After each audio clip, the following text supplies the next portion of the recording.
on. Why don't we start with the assumption that he will join us shortly?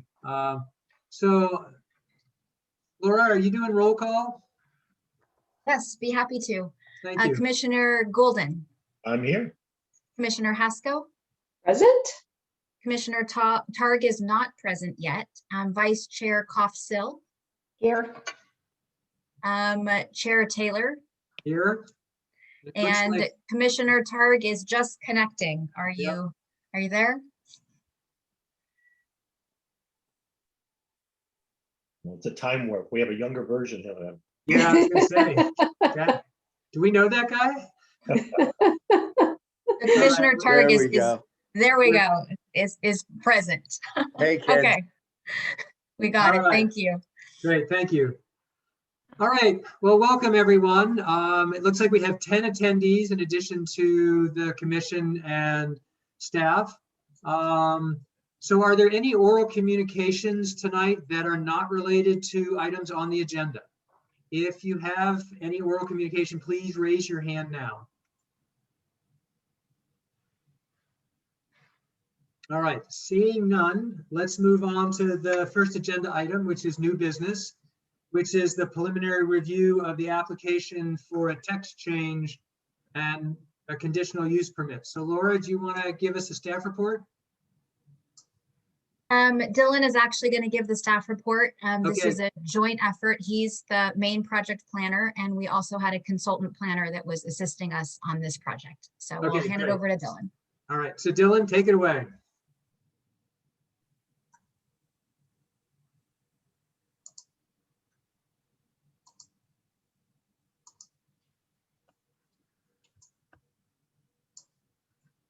Can everyone see my screen? Yes. Okay.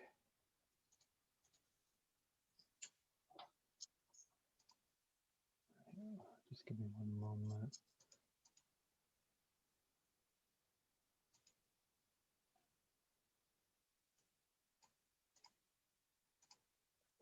There we go. Okay, sorry about that. All right, thank you, Chair Taylor, members of the commission. So the item tonight is a preliminary review of a municipal code and conditional use permit amendment request for the existing fire station at 135 Portola Road. Staff would like to begin the presentation with tonight's meeting structure.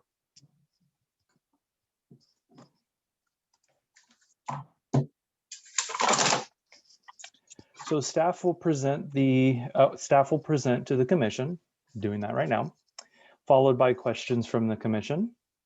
Then the applicant will present, followed by questions from the commission. And then the commission will receive public comments. And finally, the planning commission will discuss the request. So staff will begin with an overview of the site. The subject property is a 46,970 square foot lot located on the westerly side of Portola Road, just slightly north of the intersection of Portola Road and Alpine Road. A fire station built in 1977 exists on site. The site is surrounded by single-family residences to the west and north, with commercial and retail uses to the east and south. The property is located within the town's R1 zoning district, but the use is allowed through conditional use permit X7D-5. Additionally, the site is also designated as an institutional use, both in the town's general plan and the Nathorst area triangle plan. So the proposed site development is to expand the existing fire station and parking on site to accommodate staffing and equipment needs of the fire district. This slide depicts the current iteration of the parking and vehicular circulation on site. The proposal conforms to height and setbacks of the R1 development standards, but exceeds both floor area and impervious surfaces. Staff notes that the existing impervious surfaces also exceed maximums, but historical records are unclear on how this occurred. Staff also notes this iteration proposed 18 spaces. The original proposed 15, which was noted in the staff report, Additionally, the correct proposed height is a 16-foot, a 10-inch maximum height. The proposed expansion includes a new 985 square foot apparatus bay, 287 square foot turnout room, and 565 square feet for additional offices, dorms, and training room. This expansion would add 1,837 square feet cumulatively to the existing 3,971 square foot station. At their regular November the 23rd, 2020 meeting, the ASCC conducted a preliminary review of the addition, remodel, and site improvement components of the proposal. Public comments at the meeting expressed concerns related to building locations, landscaping, lighting, parking, and on-site vehicular circulation. In their presentation, staff noted that there were outstanding issues related to floor area, parking requirements, and overall code compliance. The ASCC moved to refer the proposal to the Planning Commission, given that the issues presented by staff were gating issues that would determine key components of the project. Additionally, the ASCC expressed strong interest in reviewing the project once these issues were resolved. So staff will now discuss the first part of tonight's request, which is a municipal code amendment. Staff will begin with a walk through the subject property's zoning history. So in 1965, the station was originally approved through a conditional use permit as a governmental use. The site was zoned RE1A as referenced in that approving resolution. In 1967, the station's conditional use permit was renewed through a separate approving resolution, where the zoning was still noted as RE1A. In 1967, the town adopted Ordinance 1967-80, which established the town's first zoning map, which is the picture to the right. The picture to the right is a snippet of the map with respect to the subject property. And I believe the Planning Commission received this revised attachment 10 earlier today. This ordinance, 1967-80, rezoned the parcel to R1-15M, which is the current designation. In 1987, a town ordinance modified the R1 zoning regulations to remove public buildings from the principal uses permitted within those regulations. So the original R1 zoning regulations allowed for the fire station use if the use is defined as a public building. However, no public building definition exists in the code. Staff would also like to correct an error in the report or a statement in the report that erroneously notes the RE zoning district as the original designation.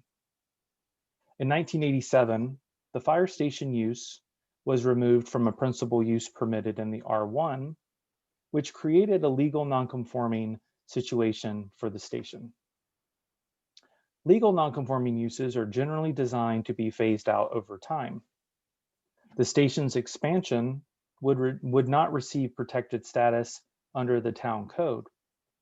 Therefore, the 1987 code text change may have resulted in an unintended consequence that created the current regulatory constraint on the station. The site is also governed by the underlying R1 development standards.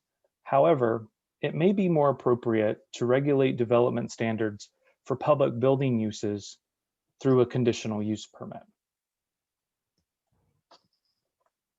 So the proposed code amendments are intended to resolve the legal nonconforming status of the station, establish development standards for the station through the conditional use permit process, and to also define the station's use as a public building. These are the proposed code amendments. The proposed code amendments are noted on this slide in red. Overall, this recommendation is to add a new conditional use category for public buildings within the R1 zone, require development standards for public buildings to be established through a conditional use permit, and create a new definition of public buildings. Now staff will discuss the second component of tonight's request, the on-site parking requirements. So Town Code regulates parking requirements through a parking requirements table that defines the ratio through measures such as square footage or number of employees. However, the station's use is not defined in this table. Therefore, the code allows the Planning Commission to establish parking requirements. Currently, there are 8 spaces on site with 1 dedicated ADA compliant space. The applicant is requesting an additional 10 spaces for staff, visitor, equipment, and ADA compliance needs. Staff will briefly discuss the station's operations and how they factor into this request. The station currently houses 3 to 5 staff members. The current request anticipates 5 staff members.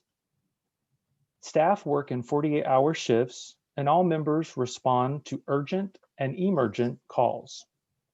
Staff overlap occurs for approximately 1 hour when staff are going off shift, where staff going off shift are leaving and staff going on shift are coming into the station.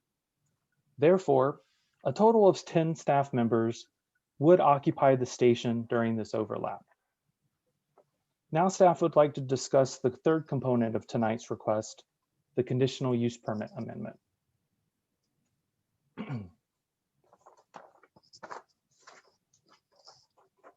So the code has 7 findings for approval of a conditional use permit amendment.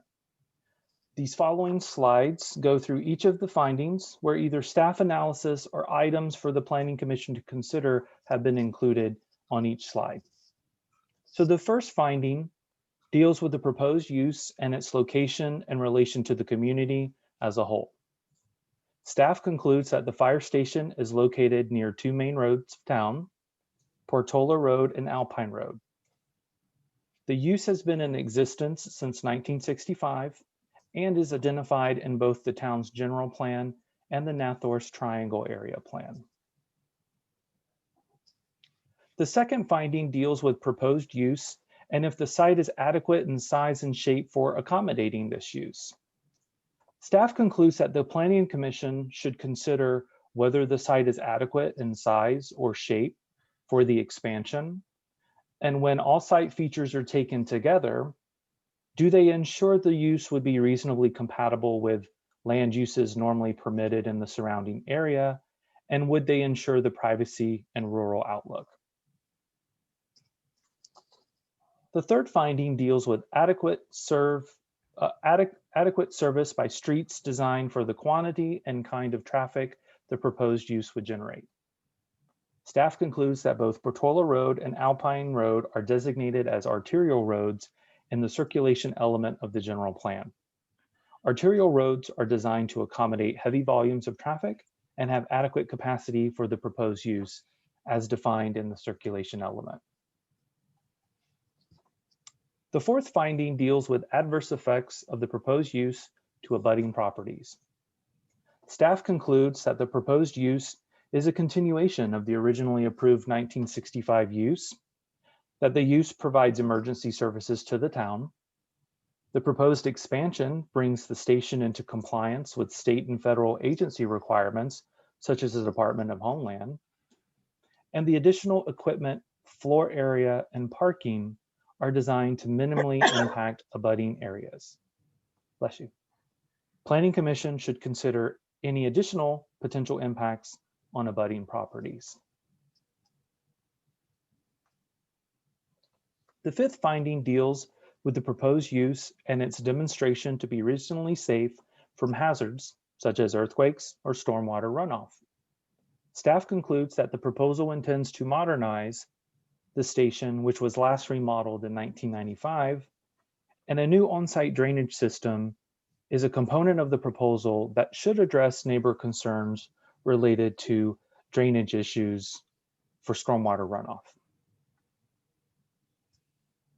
The sixth finding deals with the proposed use and its harmony with the general plan and zoning code's intent. Staff concludes that the use is a continuation of a previously approved use. The station complies with both the general plan and the Nathorst Triangle Area Plan. And continued use as a fire station upholds the general purpose and intent of the R1 zoning regulations, with the 1987 text amendment being a potential unintended consequence.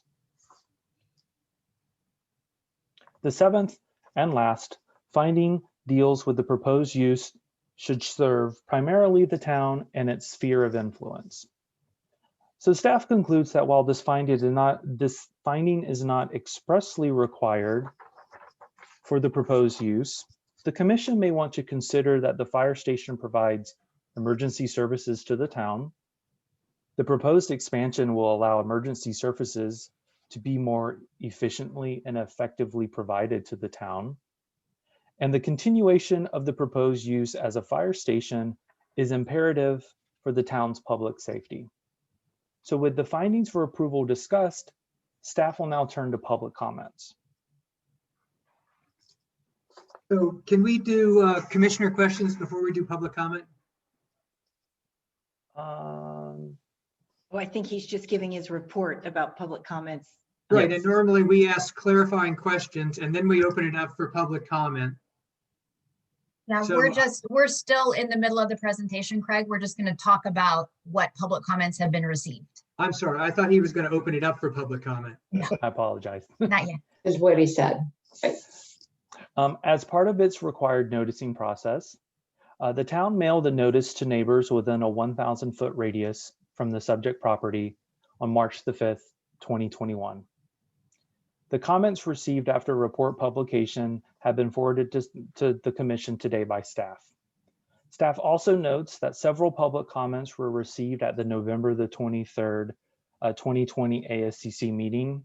These comments were included in staff's report to the ASCC as attachment 15 of this report, which is now attachment 2 of the report in front of you. So now staff will discuss the next steps in the review process for the project.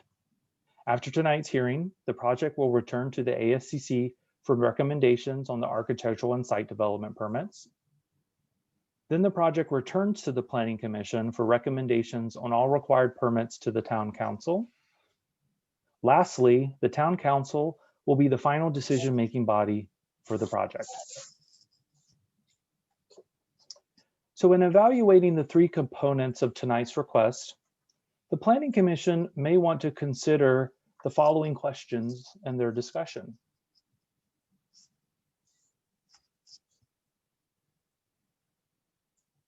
So in conclusion, staff recommends that the Planning Commission consider the application, staff report, and public comments, and provide preliminary feedback and direction on the following: the approach and structure of the proposed municipal code amendments, parking requirements, the conditional use permit findings, and architectural and site development permits if the commission wishes to provide comment. With that, this concludes staff's presentation. Thank you for listening. Thank you, Dylan. Okay, so are there any commissioner questions for Dylan? Yeah, Dylan, first of all, can you go back to the questions you wanted us to consider? Yes, we'll do. You were a little quick for me there. Yeah. I thought they were good questions. So let me just give me, Would the commission like me to read them into the record? Sure. Yes. yeah, go ahead. Will do. All right. So in evaluating the request, the Planning Commission should consider the following. Should the code amendment be for all public buildings or just for the fire station? Is it appropriate for development standards to be established for the fire station through the conditional use permit process? And should any additional modifications be made to the proposed amendments to accurately capture the request at hand? Is the proposed number of parking spaces appropriate for there being the fire station's use and operations? And lastly, should the spaces dedicated to equipment storage be considered parking? Thank you. And I did have one additional question. So let's see, the new apparatus bay, that would, I guess I was assuming that meets the new federal law requirements in terms of having to lock up the equipment. I would defer to either the fire chief or the project team to respond to that. My understanding is all of the proposed expansions comply with current state and federal regulations, but the actual specifics of that, I would defer to them. Yeah, I guess I was just getting, so it seems to me, whatever, sorry, I'm moving into discussion. That was my question. Yeah, so John, can I suggest we save those kind of questions for the applicant once they give their presentation? Yes. Could I ask Dylan a question here? Could you talk about number 2? To me, it seemed obvious that we'd have development standards through the CUP process. What's another option there? I'll start with that one and then Dylan can add anything additional. There are certain uses in the code that have specific development standards that are outlined, right? So single family homes, for example, have the development standards that are already set.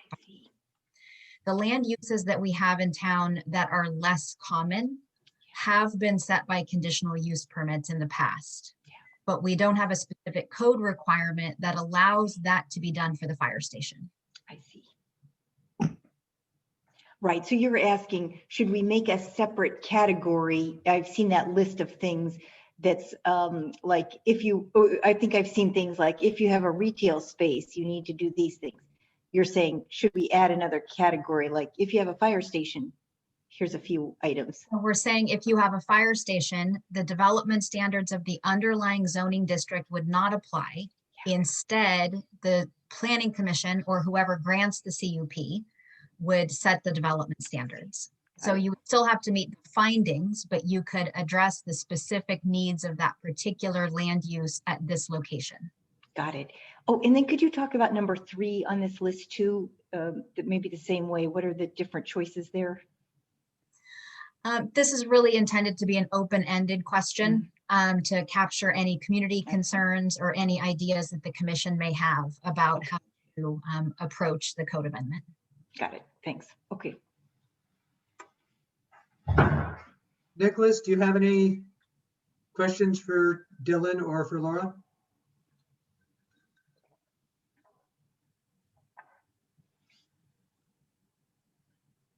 Nicholas, are you there? Yeah. Part of how we seem to have gotten here is the modifications that were made in 1987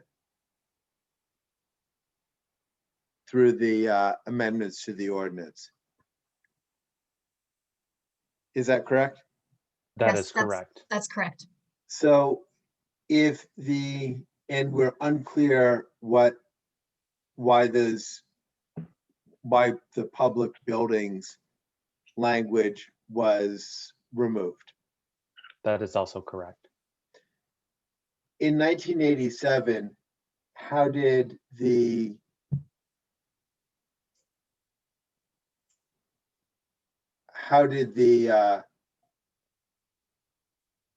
ordinance regime work? We would have a definition of public buildings. Would we then go into the CUP process? In 1987, well, there was not a definition of public buildings. So there was a whole phrase that was within the code, and they removed the section for public buildings, and we don't know why from the records that we're able to review. So my question, Laura, is if we were to return to 1987 and not make that modification, how would the process function? Because we have a modification that we don't know why it was made. because there's no record for it, that left an orphan here. And the question is, if we were to return ourselves to the situation prior to making that decision, how would the code function? Would it function full stop? Oh, if we went back to what was in place in 1987? Correct.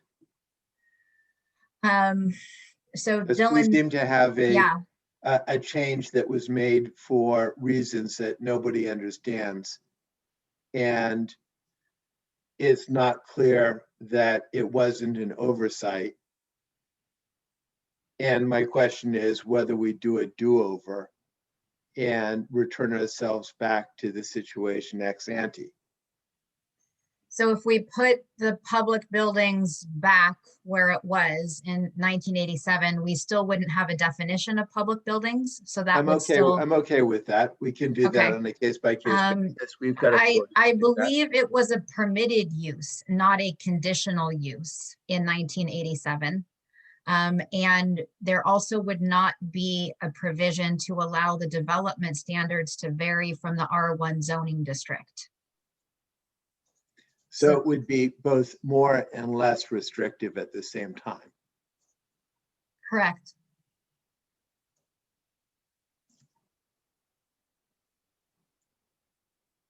So it would be more restrictive in that it would end up being a CUP. And you would have to make the certain findings, right? And it would be discretionary, and it would be less restrictive in that you have greater variation in what you can do because you aren't confined to an R1 standard. No, I think there was not a provision in 1987 to set the development standards with the CUP. So That's correct. that was not present. So you would not have the flexibility or the permissiveness of doing that with the CUP.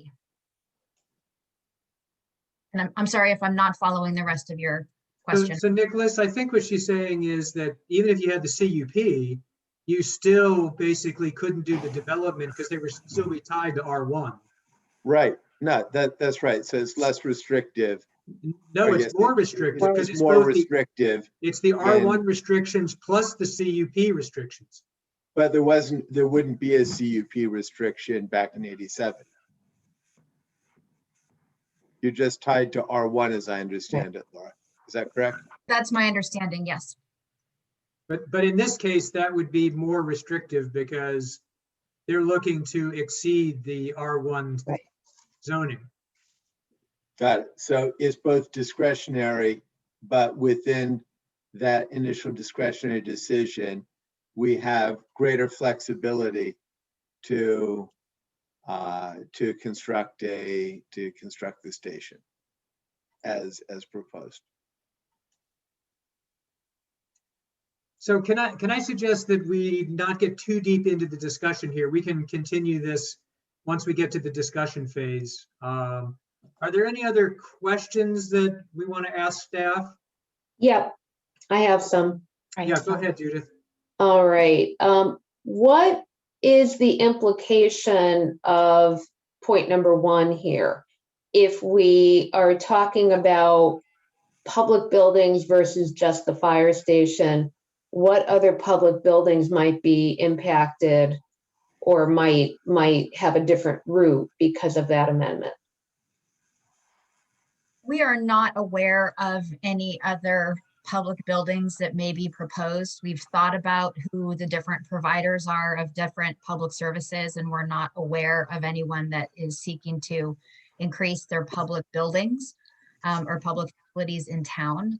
The reason that we drafted it this way is because this is a common best practice for zoning code writing, that you would have a group of uses such as public buildings that you would then define, and you would allow those uses in certain zones with certain restrictions. So we were trying to follow the best practice for doing that. The other reason that it may be considered a good idea is that the RE zoning district does still have public buildings. So we were trying to create some symmetry with the RE district. And also there's not a definition of public building, even though it's used in RE. So we were trying to take this opportunity to create symmetry with the districts and also provide a definition. But it is a discretionary or policy decision for the Planning Commission to give recommendation on. Okay, thank you. What is the implication of the spaces being considered parking versus something else for the equipment storage? What practical difference will that make? I think it is a policy question about how the commission would like to define that. It doesn't come up often, but there are some uses that might, some things start to be outdoor storage, and that starts to feel different than cars are moving on a regular basis. So the way that those spaces are used may vary. They may have different impacts on neighbors. It might also have impacts for whatever surface it ends up to be. So maybe, we could do a geo-block or something like that if it was not commonly used. So it's not terribly important, but I think it is a policy point. Okay. In the findings, the introductory paragraph on red page 9 says there are 6 mandatory filings and 2 additional findings that only occur in special situations. And then you proceed to go through 7 findings. Is the lack of reference to the other non-mandatory finding because it's just not applicable? It's not applicable. I believe it's for wireless facilities only. Okay, got it. Just checking if there's anything else for staff. Nope, that's it for me for now. Thank you. Great, thank you. I have a few questions. I'm sorry, you still have some more questions, Ann? I do, yes. Okay. Yeah, Dylan or Laura, let me just ask 2 questions. Why, do you have any insight on why in 1967 the zoning was changed from RE to R1? And can you remind me where in town the R1 districts are and where the RE is? Sure. Let me go to the picture if I can. The snippet. It shows at least one of the portions. So if you're looking at the slide, oh, here, I think this actually created. I'll just do it this way versus doing that. So the historical record's unclear on why the zoning change was made, but the adjacent zone is an RE1A, which is referenced in the original conditional use permit document and the resolution. And so without there being any supporting information related to that original zoning ordinance, this was just created during that initial map. It could have been when the town created, incorporated, this was just the better fit based on the siding bodies. In terms of the second question was, where are the R1 zones located within town? Right, so that if we made a change to the uses that are allowed there, I want to know where else in town that would apply. Can you see this map, everyone? Yes, that's good, thanks. Okay, so predominantly there is R1 zoning districts in this area, so that's the same area that we're discussing. Corte Madera, okay, thank you. There is R1 within this area. So this I'm sorry, where is that? Let me see, I'm digesting the map here. Sure, let me see if I can zoom in for you. Where is that? Where is that up at Wayside or that's correct. Santa Maria or let me see if I can get into it. Yeah, Santa Maria. Okay. Now it's really big. So it's this area, and then directly across the Wynnum Drive of roundabout. Okay. And then if you pan a little further, nope, I believe that's it. So those are I see, the, yes. This helps me, those- yeah. So most of the town, the residential, what I think of as houses is RE. Then there's these, let me call it 3 sections that are R1 designation. correct. Yeah, thank you. Any other questions? So just, again, just to follow up on that one. And so the RE zones that are, seem to be the bulk of the areas currently allow the public buildings statement. Mhm. Yes. Gotcha. Okay. All right, so I had a couple of questions as well. So what's the difference between R1 and R1A?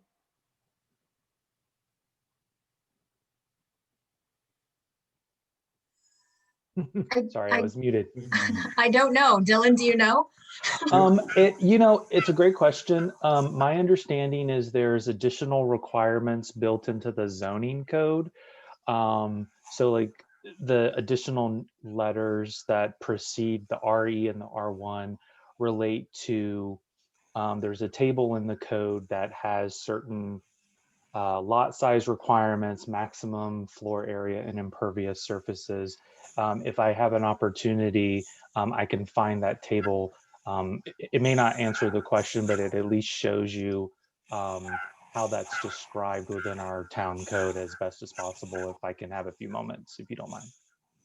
That's fine. Yeah, I noticed that there was still one, an R1, 1A over, it looked like it was Wayside area, and I was wondering how that was different.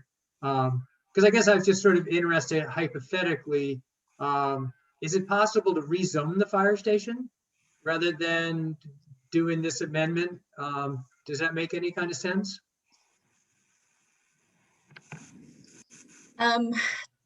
I mean, maybe that would be a specific policy decision. Dylan, could you do us a favor and stop sharing your screen while you search, so that people aren't, yeah, it's a little bit hard to watch someone search.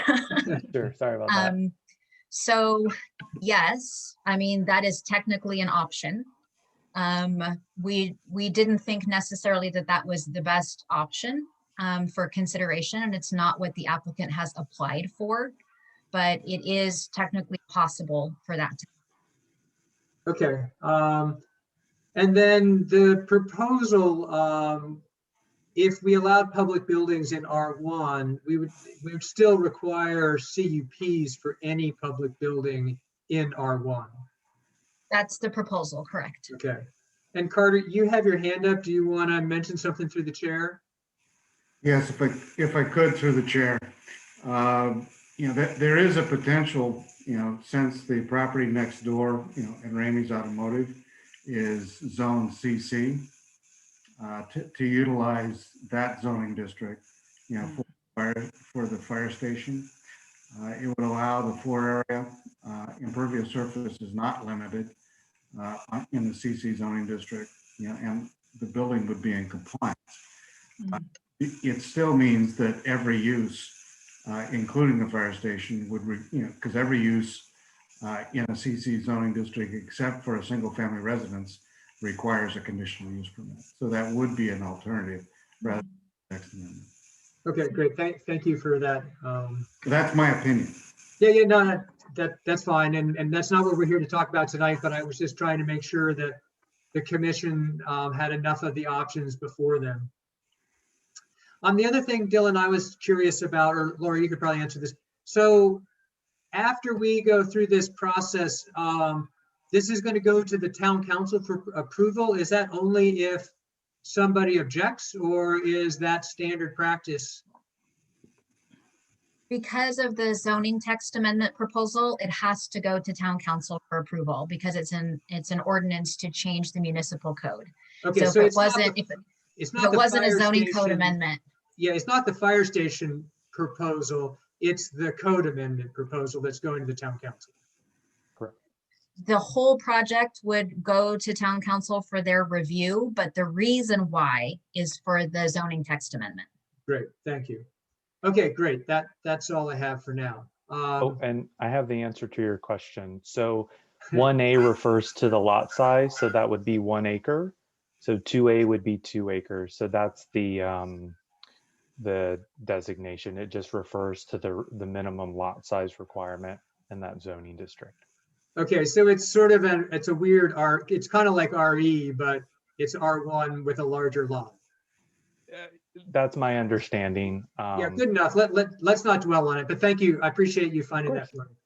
Okay, great. So I think we've got all the questions from the commissioners. So I think now's the time to go on for the applicant's presentation.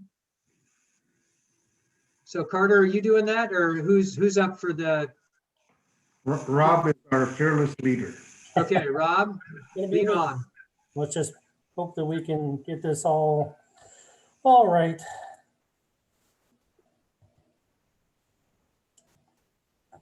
You able to see that? Yep. Okay. I'm not going to go to the full screen because that's when I lose it. So we'll just keep it right here. So members of the commission, members of staff, thank you very much for allowing us to come forth with this proposal. So my name is Rob Lindner. I'm the fire chief of Woodside Fire. Been fire chief for almost 2 years. Been with the department almost 26 years. I've worked out of Station 8 quite a few times, so I can be a subject matter expert as far as any questions regarding the station itself as well. And what we're here for is to propose a remodel of Station 8 that it's really a long time coming, and we just wanted to bring that forth. So, and a lot of this staff had already mentioned. I'll just go over it once again. So obviously it's the location right there, that 135 Portola Road, which is Station 8, constructed almost 45 years ago now, and it was remodeled a little over 25 years ago. It was right about the time I started was when the remodel was finished. And the concerns or problems that we've had over the 25 years that are getting us to this point for a remodel is it's just it's aged, and there's some aspects of it that need to be improved as far as security requirements, needs of the department itself, and as you've gone through with the code as well. So currently, if you've been to the station or if you haven't, Station 8 has 3 committed bedrooms, and then a 4th. If you looked at the earlier sketches of the architectural drawings, it was a 4th quote unquote bedroom, but it was initially an office. It was the front office. So if you go to the front of the building and go to the front door, that was initially the office for personnel for any type of administrative purposes. We increased our staffing 20 plus years ago and did not have the bedroom space. So that office became a quasi office / bedroom. So that became the 4th bedroom. So we've been using it as a dual use. And in turn, people have been using other locations throughout the building as an office because of the inability to have multiple people in there at certain times. The fitness room was used as a 5th location. We have volunteers. We call them cadets, but they're volunteers that run on a 1-year process that's organized through the College of San Mateo. We've been doing that for years, have hired a lot of our personnel from that. And we have these volunteers that also are able to work at the stations. And when they stayed at Station 8, that would make a 5th body. And they would basically pick up any space that they could put a sleeping bag or a cot or whatever, and that would be their bedroom. So most frequently it was the weight room or the fitness room that was right off of the main hallway.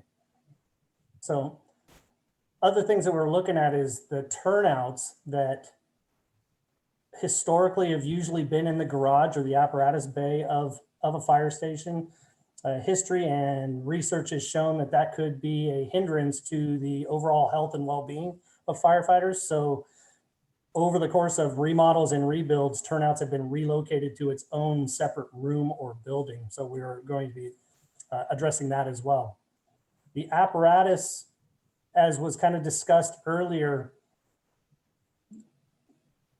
after September 11th, 2001, Homeland Security was formed. Homeland Security came out with recommendations that critical infrastructure needs to be secure. So all of our stations are locked. They have coded locks for their main entrance into the buildings, and the apparatus rooms are locked as well.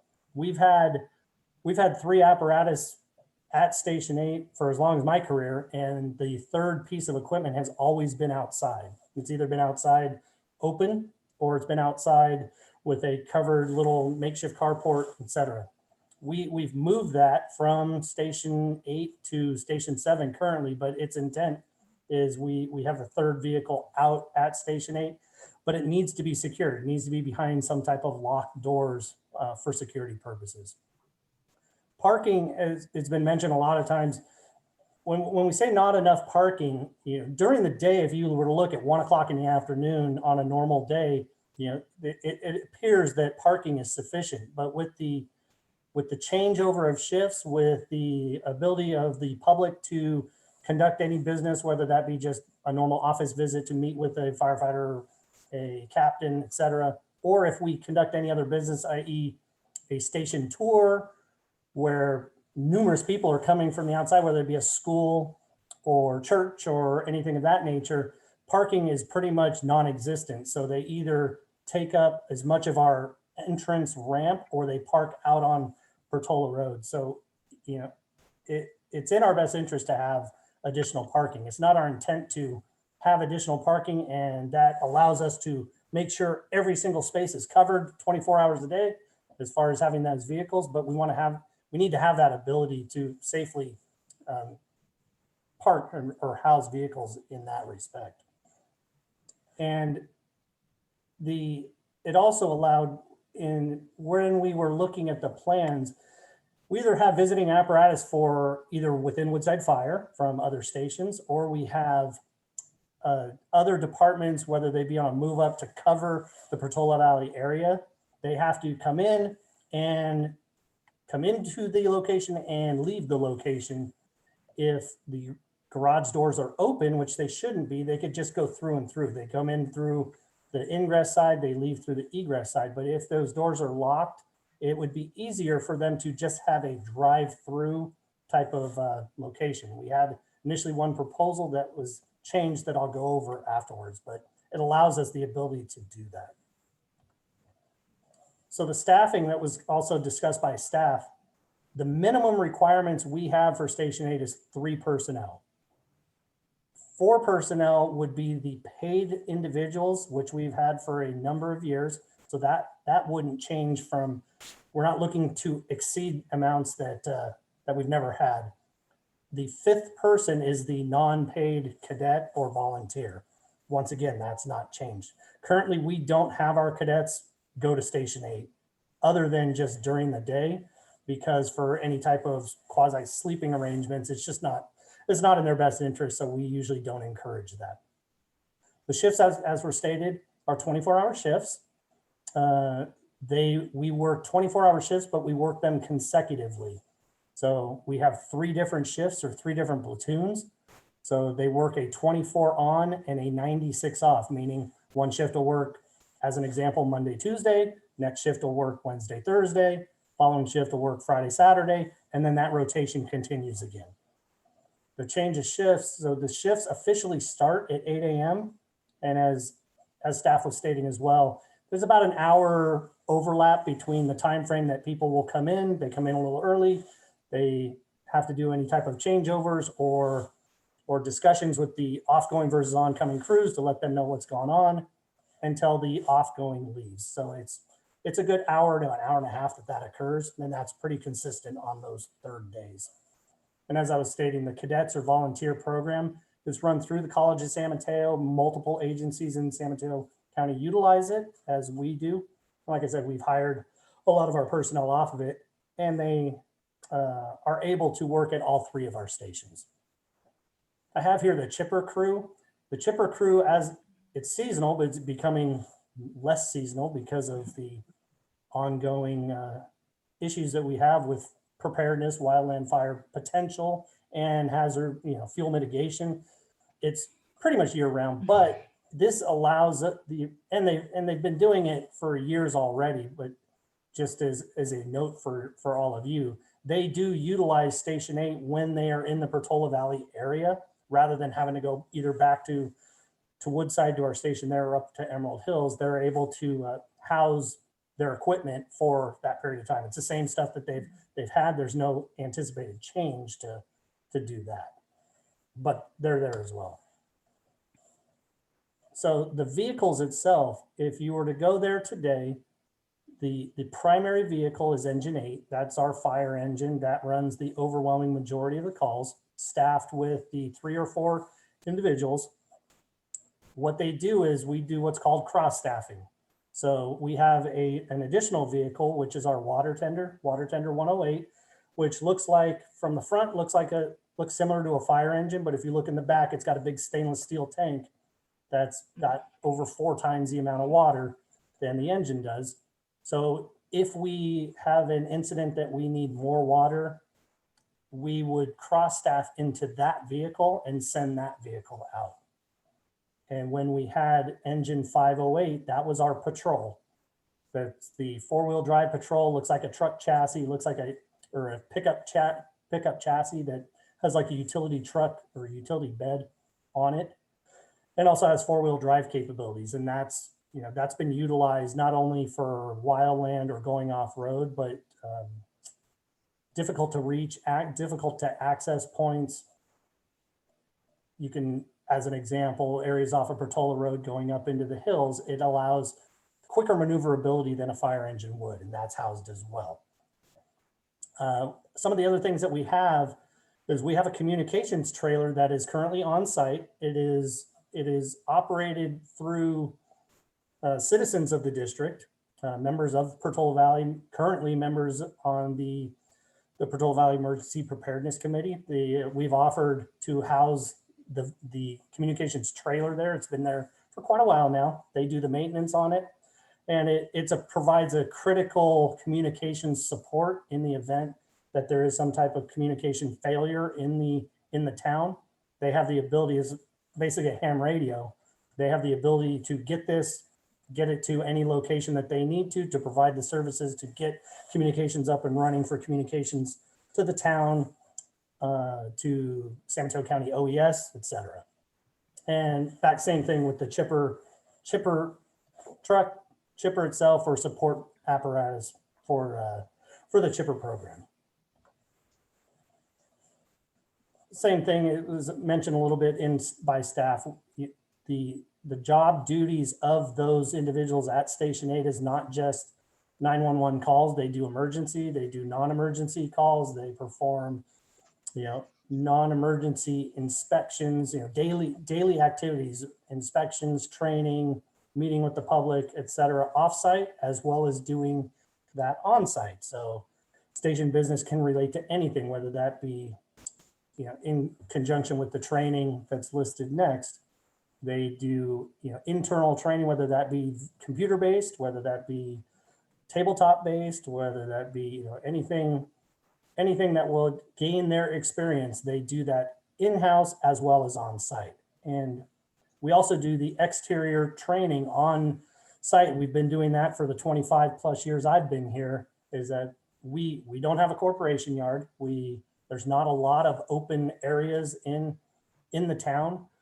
We have a fire hydrant on site. We have what's called a drafting pit on site, where it's a pit filled with water, and we're able to pull our fire engine up to it and be able to draft or suck water out of the pit to simulate drawing water out of a lake, etc. We have that on site.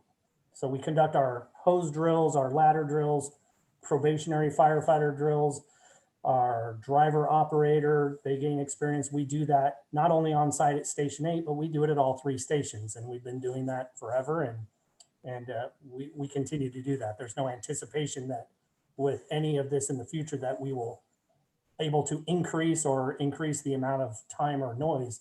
It allows us that ability. We have our fitness room. So in the proposal, we're seeking to increase the size of that. If you were to go in there, it's, you know, a basic weight room that has a lot of equipment that's hugged together to the point that 3 or 4 individuals, or 5 if our cadet is working out as well, that it becomes too much, that there's just not enough room for them to adequately work out. And then finally, it's like I said, they're there for 48 hours, so it is a home. So they conduct daily household activities. They cook, they clean, they dine together, they perform, you know, station maintenance, and they use that as their quarters with the sleeping quarters. So what we're proposing and what we have as our solution is for our remodel is, like I said, is to take away the aging portion of it and get it more modernized. It's pretty much a given that we need more bedroom space. We're not trying to overly exceed. We're trying to increase it to just a total of 5 bedrooms. We want to have dedicated offices, so we're not having to co-locate or relocate anybody. So we have 2 offices that are listed in the plans. We initially had one proposal for a potential use for the office I'll go into later. That has been removed, but 2 offices are still enough that our station captain, who's in charge of all the personnel in that station for the day, he or she is able to conduct their business at that location, and the other office can be for our paramedic has to do any type of reports or conduct any business. They can do that in separate rooms and not have to basically beg for time for either room. The turnout room, or our personal protective equipment, our bunker gear, whatever one suits your visual desire. We need to relocate that out of the apparatus room. So our plans have come up with a dedicated room to be able to house that equipment. What we do is if it gets any particulates or get on the turnouts at a call, we bag them up, take them back and wash them at the station with our extractors, which we've had there for quite a few years, and we would just relocate that near where the turnout room is. But then once they're cleaned, they will be in that room. They're not exposed to any potential diesel fumes or anything else like that, and they're out of the way, which is consistent with other building and or remodeling of stations throughout the United States for sure. The new apparatus bay, like we were saying, we need to get our vehicles into a facility, into a garage, and by doing that, we secure the building, we secure the apparatus, we secure, you know, we may look at it as our area is not prone to something devious enough to that nature that something could happen, but we have to assume that anything can happen at any time, and we need to get that vehicle secured. Like I said, the additional parking spaces, it's not intended to get as many parking spaces as we can so we can fill them all up at, you know, all the hours of the day. It is just to fill the needs of all the stuff that we stated, whether that be ongoing, offgoing and oncoming shifts, meeting with the public, larger gatherings once they happen, hopefully once they happen, when station tours, et cetera. That allows us the ability to do that. So during some of the comments, and we'll talk about it more, but as far as where the parking is, but the parking on the egress or the training side where the hydrant and the drafting pit is just not feasible. We can't have engines there with hoses deployed, personnel deployed, and have parked vehicles over there as well. It's just a recipe for disaster of either damaging vehicles or hurting our personnel. So we really tried to keep as much of that portion, the parking portion, off of the egress side or the commercial side, which sounds good in theory, but it would force us to move our training to the other side, which, as we'll talk about, it's not in the best interest of anybody as a whole. So anyway, that's it for that. Drive-through for visiting apparatus. Once again, one of our proposals, was our intent to accommodate the ability to have vehicles be able to go in a forward motion. We don't want to have vehicles backing up if at all possible. Currently, you may see the vehicles, if the apparatus at Station 8 are in the station and anybody else gets there, they either park out on Portola Road, which becomes a really visual issue with bike riders, with traffic, etc.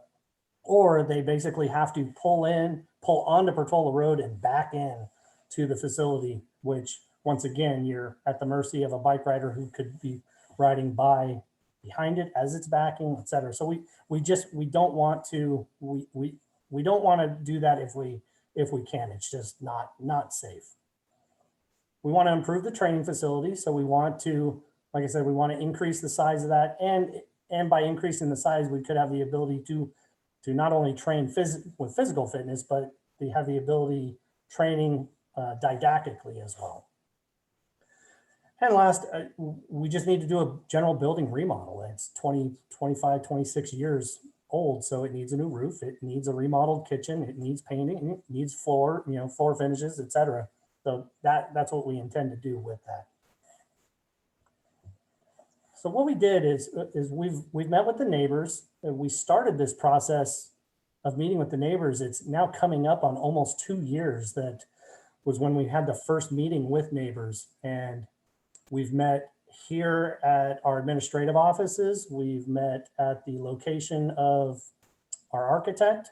We've met at the locations of the residents of our neighbors themselves. And we've met as a group on site to kind of walk around the facility. And I wouldn't say the overwhelming, but they were very appreciative of what our intent is, that of what the services we provide and have the value that we are. All of them expressed that. All of them expressed that they appreciate what we do, but they did have concerns. They had concerns with some of the issues of what we were intending to do. And staff mentioned it in their report, but noise is an issue, lighting is an issue, landscape or shielding is an issue. And they were looking at alternatives that could help them, whether that be as a group or individually, depending on where they are within the perimeter of our properties. So we've met them numerous times. One of the it was a big issue with all of them was we had an intent to offer one of our offices to the sheriff's office for them to have the ability to write reports, come in and do any type of daily activities they wish. After hearing the concerns from the neighbors, we've decided to pull that. That is no longer an option. The fact that we have two offices is not intended to address that later on. Like I said, we can use the two offices. It will get used without a doubt. So the sheriff's office portion has been removed from the plan, and nowhere was it to be mentioned in our conditional use permit. One of the concerns was we initially had the drive through portion for the apparatus on the rear of the property. Our vision was that it would be out of sight, away to the back, and they can go in or out, through that. But the concern from the neighbors was that it's putting more noise closer to their houses and more surface area that's not adaptable to plants or trees or shrubs or anything of that nature. So we have scaled that down to just basically a walkway similar in size. That allows us the ability that if we're training, we can pull hose lines, not have to pull them through our apparatus rooms or the apparatus bays, but we can at least deploy them around the building. But it is basically meant just as a walking type, not for future vehicles. The parking was a very big issue, and we came up, and Carter, once he speaks, he can confirm. But we've modified the parking plan 4 times, I think, and the overwhelming consensus was that it really isn't a benefit to have it anywhere on the perimeter of our property.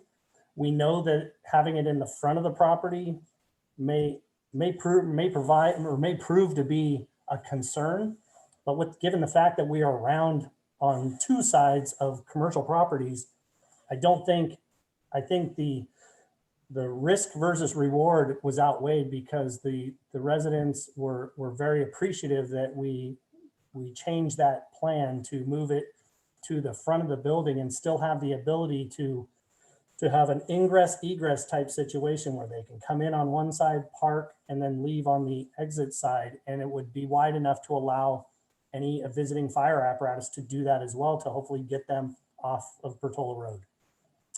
Let's see, the exterior lighting from the new apparatus bay wall, Carter will get into that with the features of the remodel, windows the same. And, you know, last, one of the big concerns was, you know, current vegetation. There was an overwhelming consensus of, if we can save anything, let's save it. Stuff has been there for a period of time and we would like to keep it there since it's had years to grow.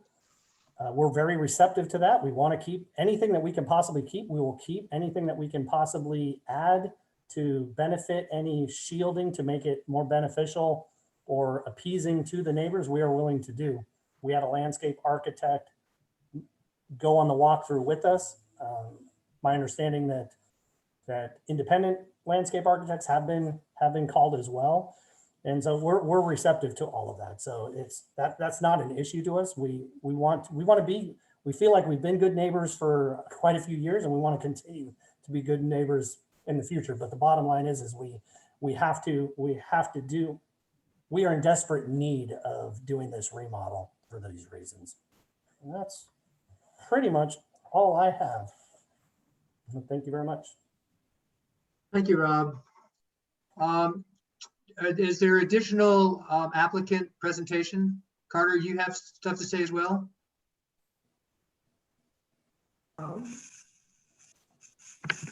Yes, I can go through the drawings if you'd like, Craig, and show you the adjustments, you know, that have been made over time. Rob has done a good job of itemizing the things that we've done, and I'm happy to show it to you. But I also am cognizant of the time, you know, and didn't want to, you know, use up time that you might want to use in another way. Yeah, so I appreciate that. Yeah, I guess what I would say is if you have some highlights, I don't know if the lighting or any of those things were things that you wanted to highlight, Robert. Maybe putting up sort of most recent drawing that you have would be useful. Let me show this. Let me start with the site plan if I could, Craig. Yeah, that's what I was going to suggest, if you want to do that for the commissioners. Sure.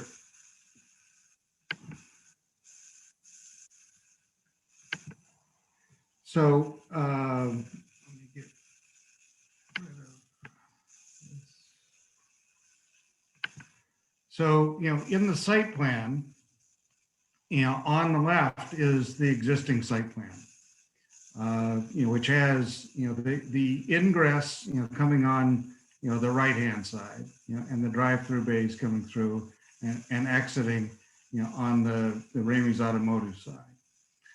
With the current plan, what we've, you know, done, you know, is added another drive-through bay behind the existing bays so that you could continue to drive through, but kept that limited to just what we need, essentially, you know, to get through, you know, and have a couple more spaces on the Ramey side. We've moved all the garbage bins, you know, over closer to the kitchen.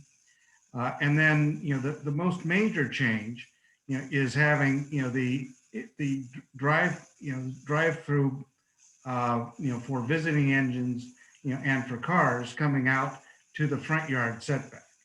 You know, currently, there's a large redwood tree, you know, right here that would need to be removed. That's shown on the existing plan with an X right here. That's a very large oak tree. Redwood tree that was actually planted when this, you know, when the fire station, you know, was built. It has benefited very much from, you know, the groundwater in that location. But what we've done is kept parking out of the areas that we had originally planned, back in the corners of the property to preserve, the distance, and the opportunity for landscape screening, across the, the back against the Mountjoy property, and across this corner and this edge, over here, against this property. And those are the major changes. Lighting and windows have been eliminated, on the back side of the apparatus, the new apparatus bay, so that there wouldn't be any light spill, towards the Mountjoy property in the rear. The other, changes, are pretty invisible. The turnout room, is actually in this area, and there's a little expansion, on this corner, for the added bedroom and the added office and physical training. But, other than that, we've tried to make, the built improvements nearly invisible. The major change for the public, the outward public, is going to be, taking the landscaping, and most of the landscaping out of the front, and doing the drive-through, visiting, engine drive-through, and the additional parking out here in front right now.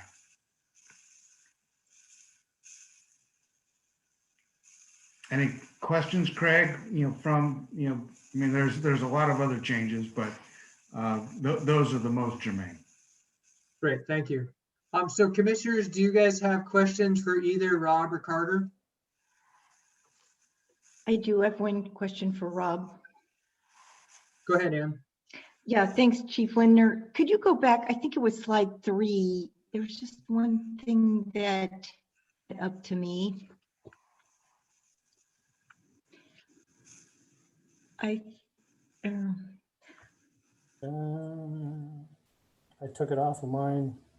Oh, actually, I can just ask my question. I thought the slide said that the shifts were 24 hours, but later I thought I heard you say 48, and I thought the parking, this is going to come up because in the shift change is where there's a high demand for parking with the previous firefighters and the new firefighters. Are the shifts 24 hours or 48? Yes, the shift itself is a 24-hour shift, 8 a.m. to the following 8 a.m. Mm-hmm. The shift design is set up to where the same shift works 2 shifts in a row. I see. Yeah. Okay. So- So like a casual person would call it a 48-hour shift. Yeah. Okay. Thank you. Yep. So the change of shifts are every 3rd day is when you have the changeover with the vehicles. But there's times when you have that separation of day 1 and day 2. If somebody takes a vacation day, they trade, or they called in sick the first day, or whatever it is. There's that option where there is a little bit of movement, but not as dramatic as the change of shifts. Okay. Yep. Thanks. Huh? Other questions? Typically, there would be 5 empty spaces if there was a 5-man crew changing. Is that we're accommodating for the parking, an opportunity for everybody to park on site, including vehicles, and that has become very standard, in fire station design. We've designed 34 fire stations. Thanks. That's all. I Other have a questions? question. Yeah, Yeah. Could you explain a little bit more about these parking spaces needed for equipment storage? What type of equipment, and why are you looking to do that via a parking space? If I understand correctly. Rob, you should answer that. Yeah.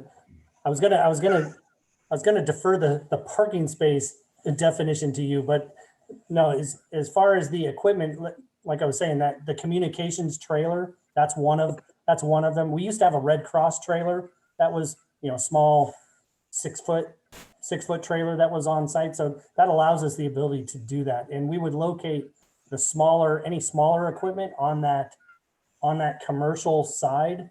It would be limited use. So that communications trailer, that's the intent, is to move that to that egress side. The subject matter experts have asked if we can provide power to that to allow the ability to just quick go if they needed to.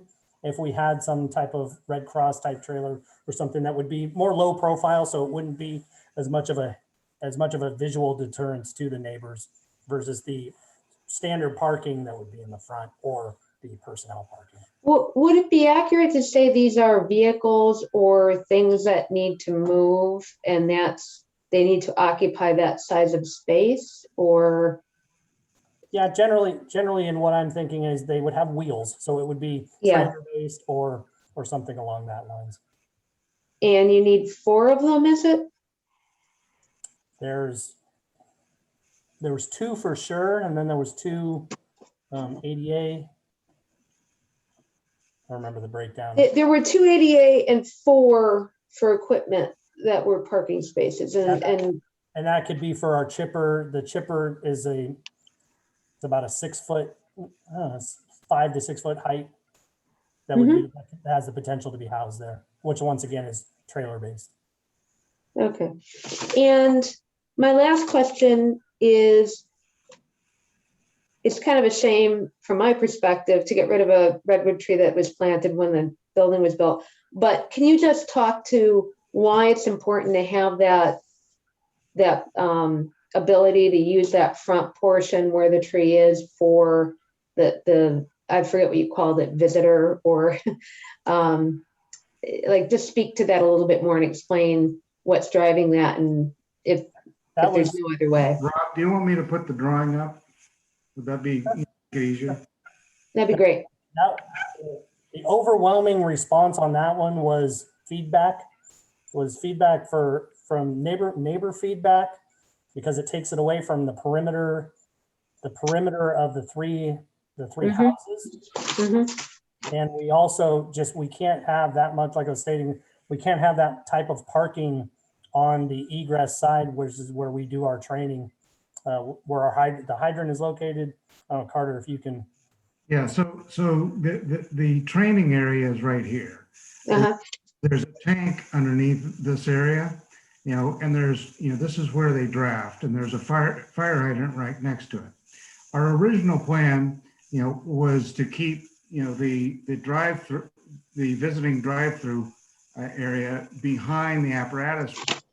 That was taking away the opportunity, to maintain the vegetative screening, to the back parcel. Okay.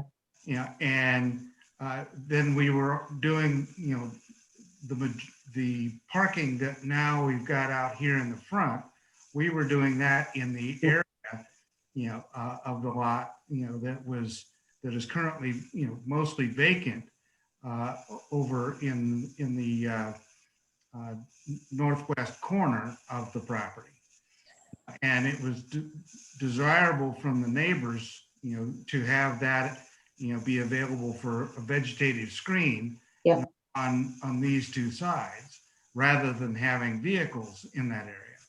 And so to accommodate, the visiting engine drive-through, we brought it across the front, and then associated that with, with parking spaces. And this pattern, is visible, and is a recognized pattern of development, for the offices, and the retail stores on the other side of Portola Road, and is actually called for in the general plan.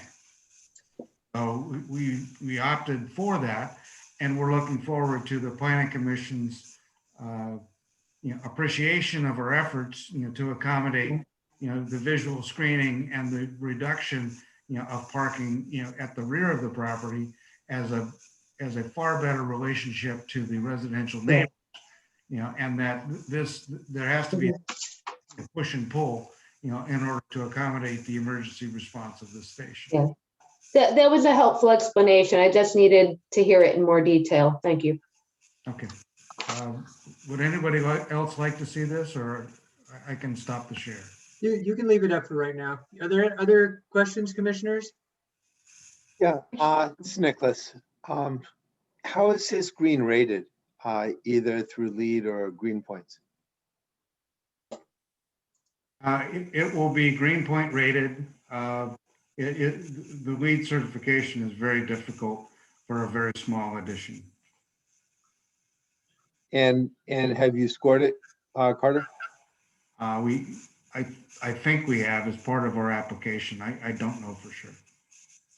I wasn't prepared to talk about that tonight.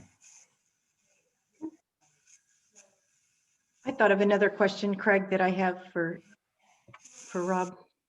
Sure, go ahead. Yeah, Chief Linder, on the, you said the personnel is from 3 to 5 people, and I understood that 5th person is a cadet. What percentage of the year are there 3 people in the station, 4 people in the station, and 5 people in the station? That totally varies. Oh.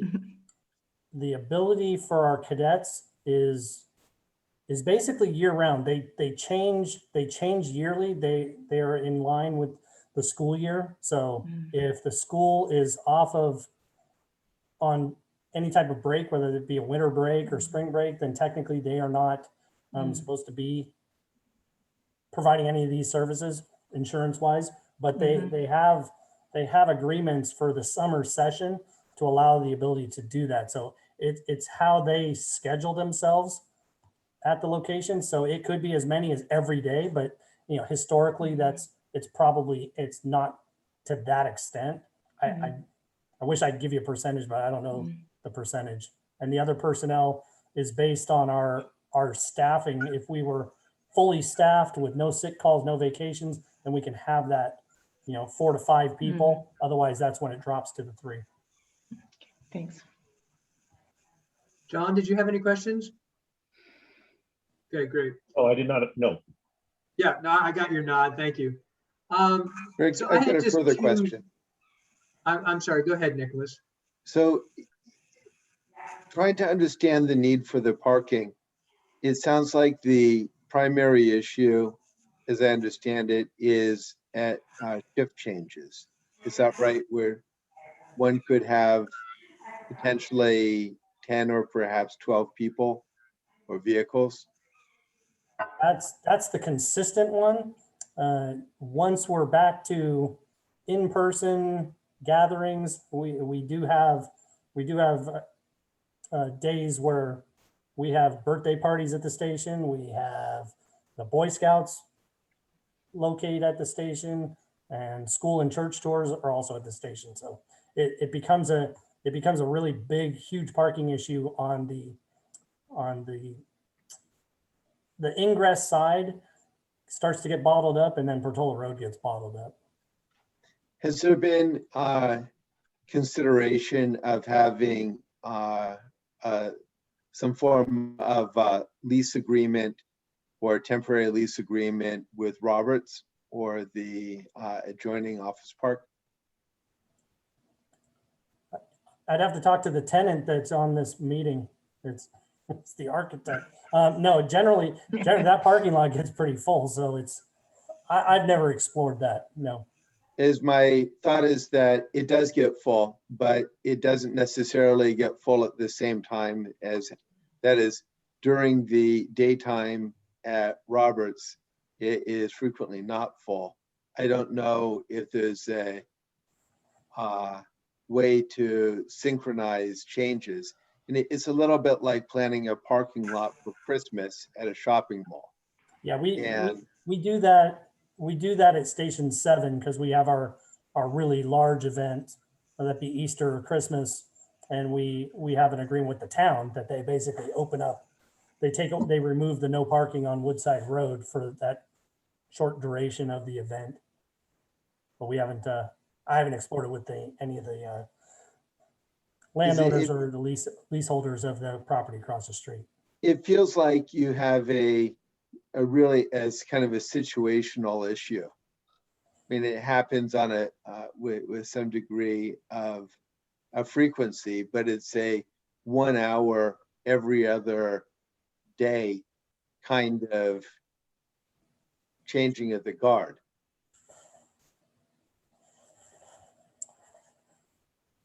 Yeah, we have vehicles, neighboring vehicles, i.e. other agencies, fire apparatus come in pretty frequently, and our training, this open area allows the the ability for them to come in and get off of Portola Road and stage their apparatus and any support equipment if they should bring it.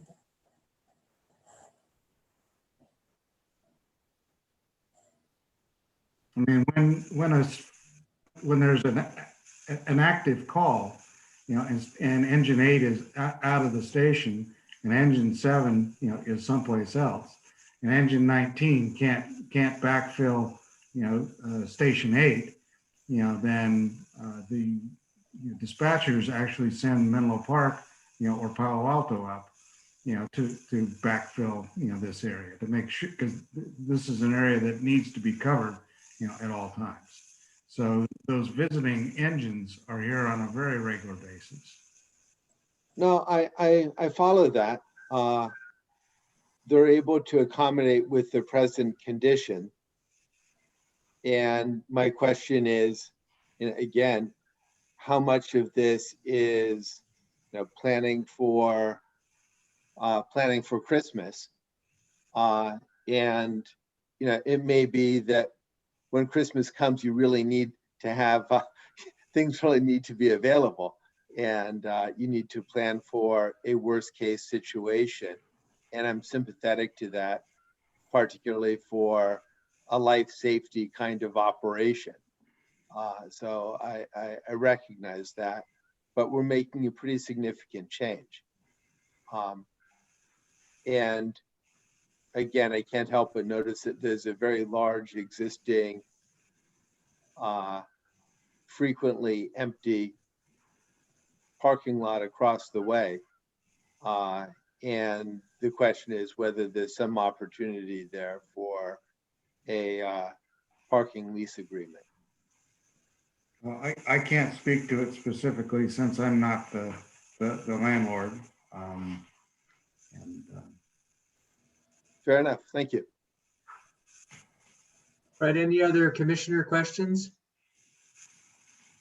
I just had a couple of quick ones. I think we've answered most of them through this.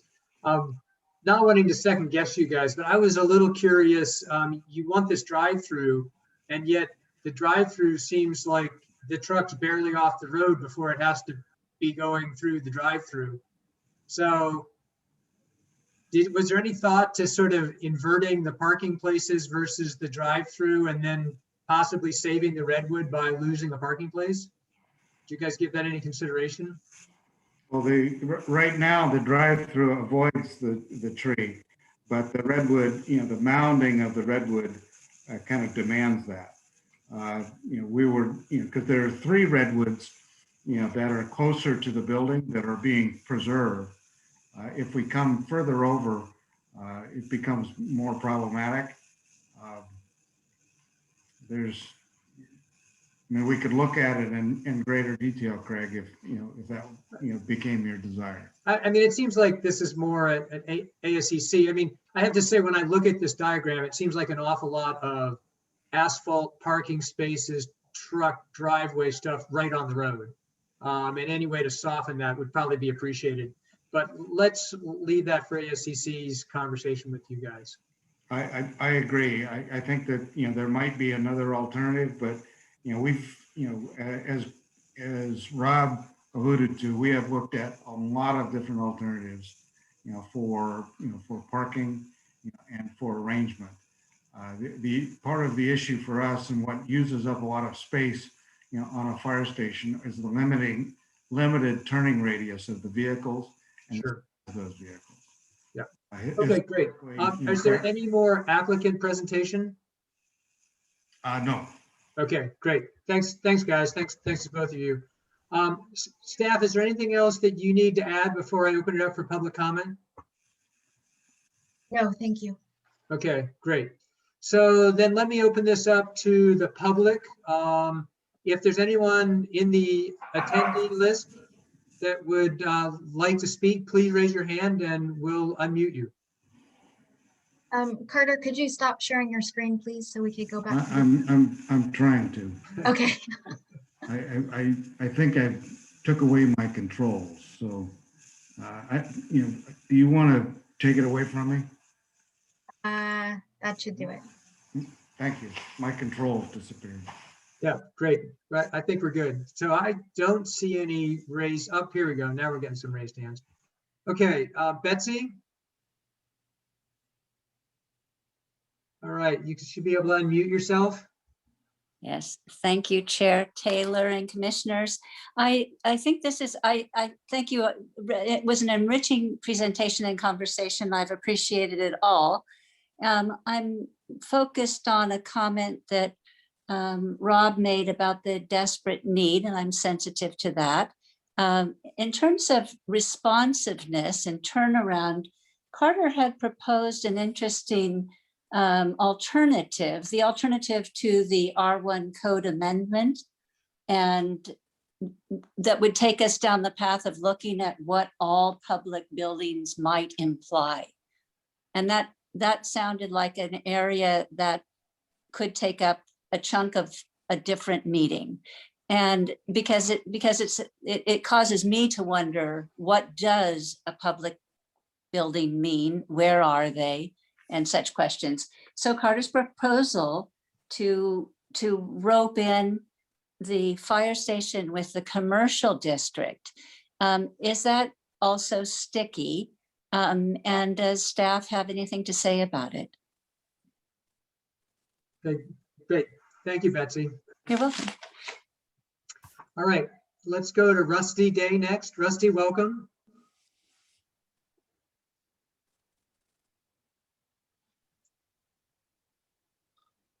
Thank you. Thank you, Commissioner Taylor, Chairman Taylor.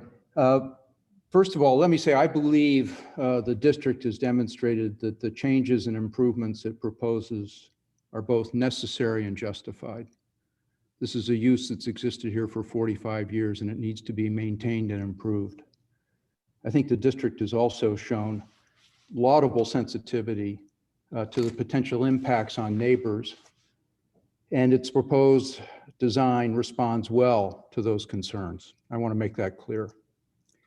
I don't think a case has been made that demonstrates either the necessity or justification for the code change that's proposed. I note that when this came before the ASCC, there was no discussion of a code change. And I also note that I believe the commission was told or led to believe earlier that within the RE district, a recognized exemption for conditional use is public buildings. I don't believe that's true. If you look at the code, and in particular 18.12.030, which controls RE conditional use, there is no public building exception in conditional uses there. So I look at this as, is the change that's required, that's being requested or proposed here, necessary and justified? We could certainly, if a change is necessary, if the code needs to be changed, fine, change it to allow conditional uses in the R1 zone for 24-hour continuous fire protection. I certainly support a conditional use, especially when it's been in existence for 45 years. But opening it up to an undefined, unspecified classification of public building or facility that serves the public interest, and then leaving it indeterminate going into the future, what that means and how it's going to be interpreted is a mistake. And I disagree that that's best practices for drafting zoning legislation. So I would strongly recommend and urge the commission to reject the proposal for the code change. Last point I want to make is a procedural point. As I noted, I don't believe, I could be wrong, but I don't believe that there was any proposal for a code change made before the ASCC. First time this came up was in materials sent to the public this past Friday. By the time it was sent to the public, the opportunity for the public to comment on it in materials that would be then shared with the public had passed. And I think we've got a procedural problem here, and it's a persistent problem. This proposal has been before the town for almost 2 years. And it was before the ASCC 4 months ago. And certainly if we're going to do something as impactful as alter the zoning code to create an exemption for conditional uses that is as vague and indeterminate as public buildings, I think the public should be informed of that and given an opportunity to participate in the consideration of that. And the process we're following right now doesn't afford that. So I would just urge the commissioners to look at that and think about that. How do you get the public engaged and involved in this so that you can hear from them and the public can hear from one another on this in a way that allows them to submit timely and appropriate comment on proposals like this? Thank you. Thanks, Rusty. What I would say is there is an additional opportunities for the public to comment on this, because at a minimum, this will go to the council because the council is actually the approving body. So this isn't the one and only meeting where this will be discussed. All right, Dave Cardinal, you're up next. Welcome, Dave. Thanks. First, I have to say I'm in awe of Carter, who has more tabs on his browser than I've ever seen from any other human being. So my hat's off to you. More importantly, I think we're in danger of having the telescope the wrong way around, in that the Woodside Fire Protection District is not aspiring to land grab Portola Valley. They're here to save our lives. So I think the way to ask the question is, what do we need as a town to make sure they can do that job and save as many of us as possible, as frequently as possible? And to that, if this isn't the right site, we should buy them a site. So I think, we need to make sure we have a fire district that can serve our needs. It's not us serving their needs. So that's my only thought. Great, thanks, Dave. Yeah, I think that all of us and all the citizens in the town, of course, support public safety and support the fire department. So I think it's finding the right balance, as these things often do, but I don't think there's any question about the strong community support for the department. Bob Schultz, you're up next. Welcome, Bob. I'm unmuting. Can you guys hear me? We can, thank you. Great. Hi, my name is Bob Schultz. I'm here with my wife, Suzanne. We are neighbors of the Station 8. We live on 145 Portola, which is a flag lot. We've been here 10 years and of course love Portola Valley, and we've enjoyed the fire station as neighbors as well. I hope you've had a chance to read, commissioners, to read my letter. But I just want to reiterate a few points. One, regarding the parking location, we think the design team did a great job in thinking outside the box and moving it to its current location. It helps out the neighbors immensely by making sure that we're not dealing with car noise and whatever else. And it also helps the fire station, as Chief Rob said, by providing a turnout for their covering apparatus. So we are really, really happy about that. I'd also like to comment on the text amendment, and then now there's talk of a zoning change to commercial. We are strongly against that. Regarding the text amendment, we would ask that only a fire station is the words fire station are used and not public building. That change alone is sufficient to correct the current non-conforming status of Station 8.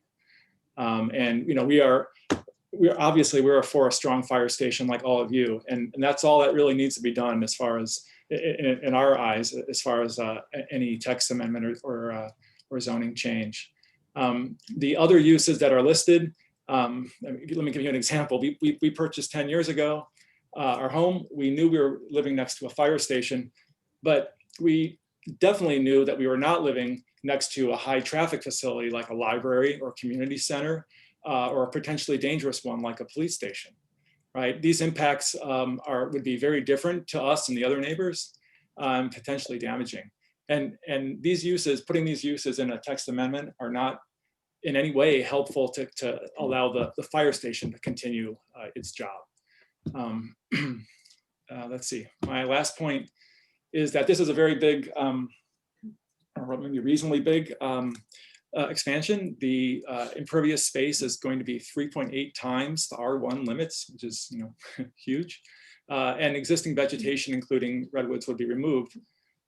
This has a potential big impact on our property, so screening and drainage are very important.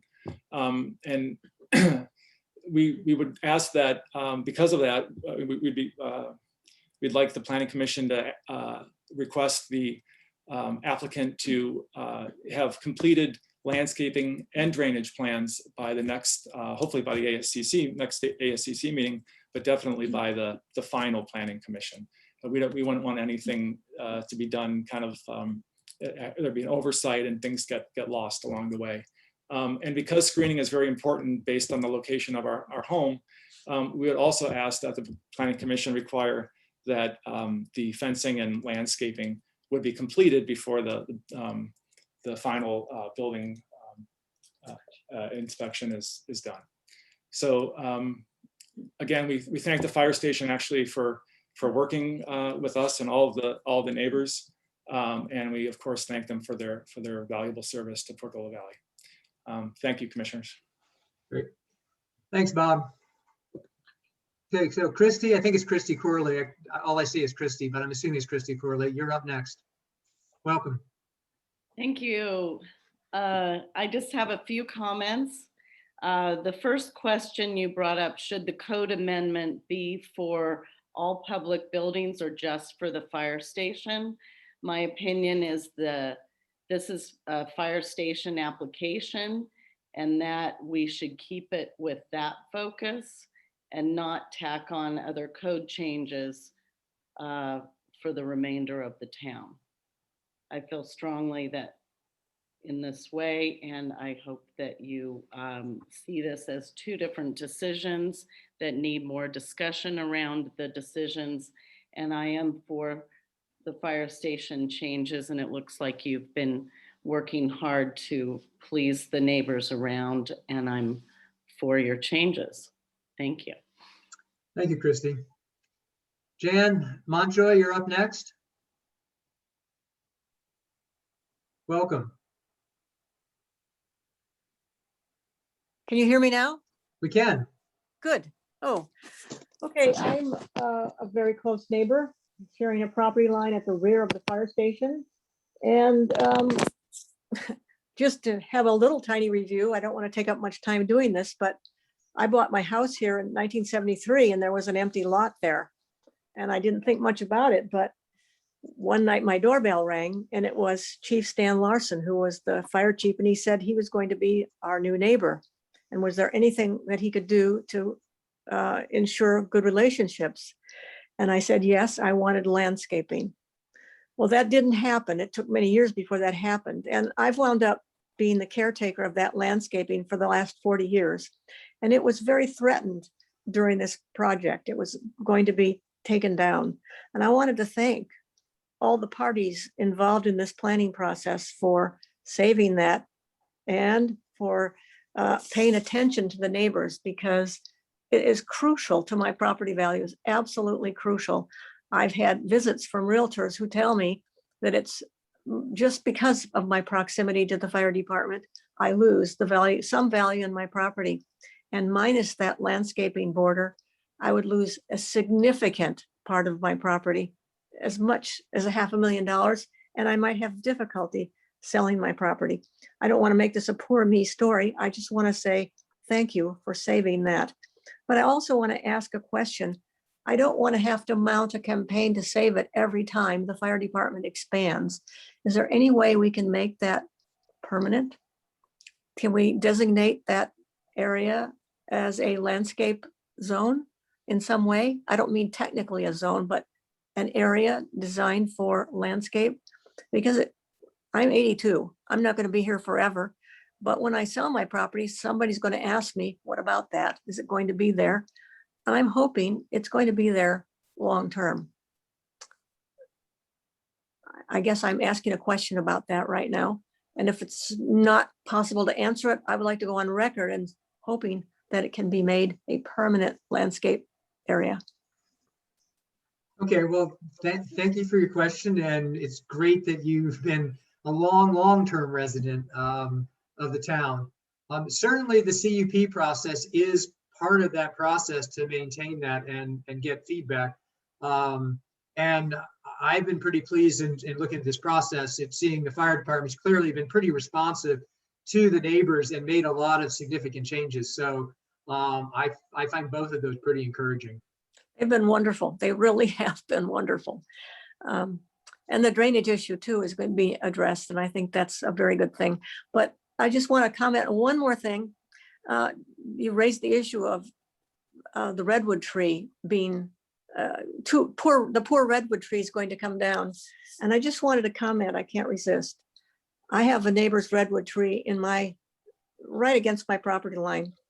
And the redwood root that's coming into my property is almost 30 inches in diameter, a root itself. It's the size of a very large tree. And if you leave redwood trees like that grow on and on and on, they threaten buildings. They threaten water lines. They threaten pavement. And I don't think you should feel badly about taking that redwood tree down. And with that, I'm going to say goodnight. Okay, well, thank you for your comments. All right. All right, is there any other public comment before I bring it back to the commission?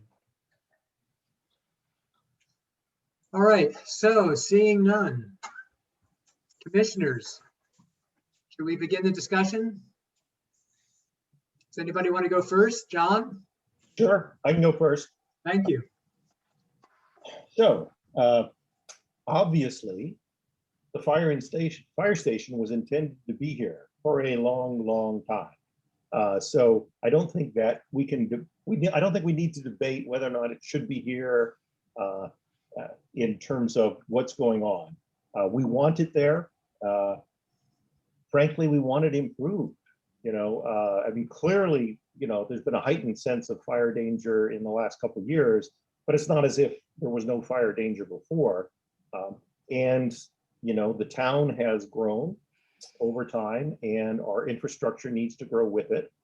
So I sort of look at this as being, yeah, we want the fire station. We want, and rather than try to sort of hold them back and say, well, what's the minimum you can do? I'd actually be more in lines of saying, you know what, we're building something for the future here. We want it proper. We don't want to try to limit it now. I think we want to do the right thing here and give them, so they're not back here in 5 years asking for something more. So, I don't see this as much of a decision about, even though some of that came up in the discussions and proposals and input in the other meetings, I don't see this as much of a decision about, should we have this? I think the vast majority would say, yes, we should have this. We want it. I think also, yeah, there's this weirdness about the code, but very clearly to me, residential code does not apply. I mean, the whole point was this was an exception and brought into play. So trying to apply residential codes doesn't make any sense for a non-residential building. So I think we have to look at it from that perspective. I do think, there's this whole discussion about how to manage the fact that it's in a residential zone, but it's not a residential building. I believe the fact that it's controlled by a conditional use permit gives us the ability to control what happens there. That is not, if we add the discussion about public buildings into the code, that does not mean things are automatically approved. It means you're allowed to apply for a conditional use permit, and that the folks that have been empowered at the time get the chance to make a decision based on whatever the time happens to be it next year, 10 years from now, 20 years from now, what makes sense. I do think There was a discussion about should it say fire station versus public building. Based on what I've heard so far, I think public building is probably the right answer. But I note that there was a little bit of discussion around that because in my point of view, it should be consistent with the other zoning regulations. So if our other zoning regulations are referring to public buildings, then I think defining those and having this be consistent makes sense. You know, if there seemed like there were possibly some debate about that, I'd like to understand exactly, you know, what is the truth there. I think one way or another, though, we will approve it, or I certainly would approve it, be it public buildings or fire station. You know, that in my mind, there's no, we have the right way to do it, but we should be doing it. We should be moving forward.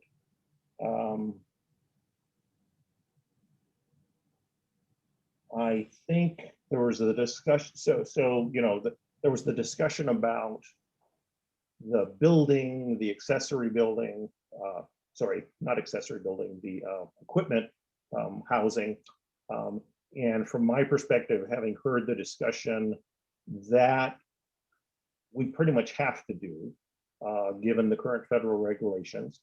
If we want to house equipment on site, I think Portola Valley would like to have equipment on site right here in town versus having it be somewhere else. So I think that makes sense. I think the sizing of it and the turning radius of the vehicles pretty much limits where you're going to put that. So I get I look at that and say, we got to do that. There's some debate about the parking that has come up. You know, I looked at the numbers. I sort of look at it and go, yeah, you could maybe debate a couple of them. Maybe you could go down a little and maybe you could share something. But, you know, this is a fire station and it has equipment and vehicles and it needs a lot of impervious surface. You know, maybe they could get by with a couple spaces less, but is it really going to change what it looks like from the street or what it changes on the site? If a lot of them are going to be empty, that's okay too. I don't have any concern about this issue of, is it a vehicle versus a trailer? I mean, I have trailers, they sit in parking spots or they sit in garages. You know, I mean, it's basically the same thing. I mean, the alternative would be to build a shed, I suppose, to put it into, but probably just having a parking spot is cheaper, given that it's already a protected trailer. So I don't really see any issue with that. I don't really feel like arguing about a couple of parking spots one way or the other. I think it's going to be fine. The location of those, to be honest, I kind of leave that up to the ASCC. I know there were some people get confused about what's covered by the ASCC versus Planning Commission. I'm kind of okay with the parking spaces, and if there's a debate through the ASCC as to where to actually put them, wherever the ASCC thinks they should go is just fine with me. And I think those are all the points on my notes. They were all sort of notes pointing left and right, so I think I got them all. But I won't. I will reserve the right, Craig, to chime in later if I remember something that I should have said. Okay, great. Thanks, John. Ann, you want to go next? Sure. Yes, a few other people have said you got to be in favor of the fire department and what it takes to do the job and meet new standards and have the right people. So I also have the instinct to ask, okay, do you need anything else? And the location does seem really, really good for a fire station. I want to make that work and not force them or us to figure out a new location because of constraints. This question, oh, and I definitely want to revise the code. I don't like it when things are incongruent, right? And this one, by all accounts, and my guess and understanding is that it was, it was a bugaboo or something that took these words out of and made the fire station non-conforming. So I definitely want to fix that. On whether we make it a public building versus just limit the words to fire station, my starting point is to make it more general, a public building. It feels a little weird to make words and rules that just accommodate one issue. You know, we're the planning commission, so we need to look at things very broadly and the impact across. I feel like, you know, public building is the more standard way to discuss these things. Parking, I have a lot to say on this. I'm used to the planning commission and in our role in looking at these conditional use permits, the way we often discuss parking is a minimum number that the applicant must put. So we talk about it as a minimum, not a maximum, that we're going to ask the applicant has to figure out a way to do it so that, you know, we don't want cars strewn all over the place without a place to park.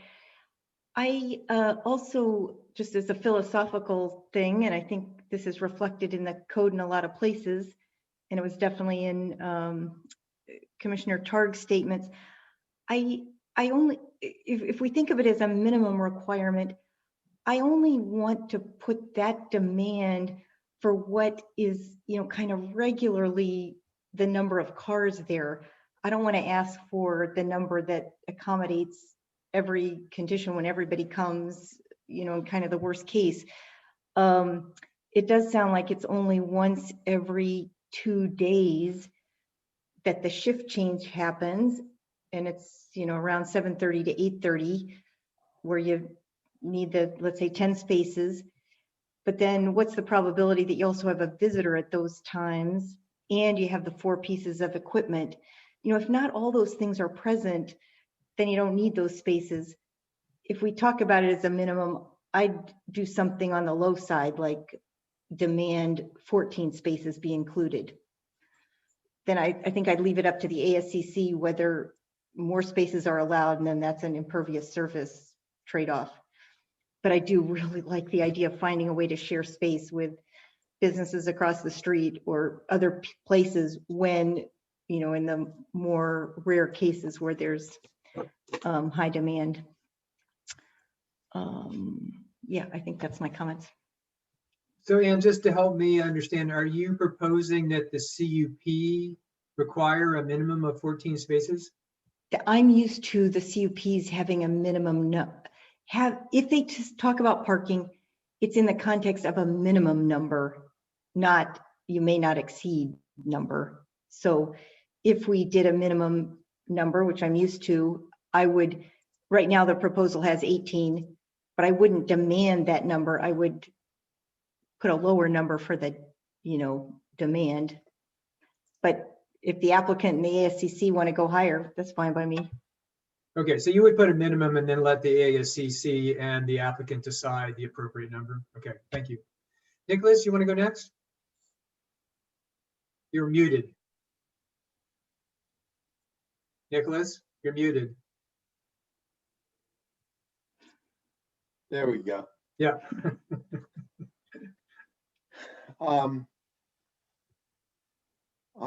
In terms of from more general to less, the fire station has a home and it will continue to have a home at its present location, and I don't think that that's much up for conversation. In terms of the code change, I would keep it broader rather than narrower. We have the requirements around the CUP findings that need to be met, and that should keep things in check, and it's also a discretionary determination. In terms of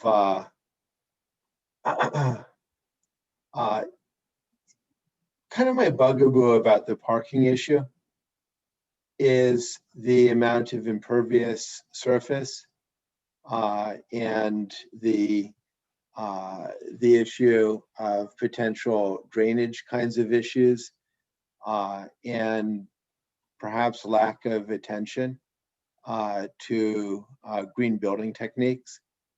And if we were talking about using pervious surfaces, which is possible, I think that I might care less about having more vehicles.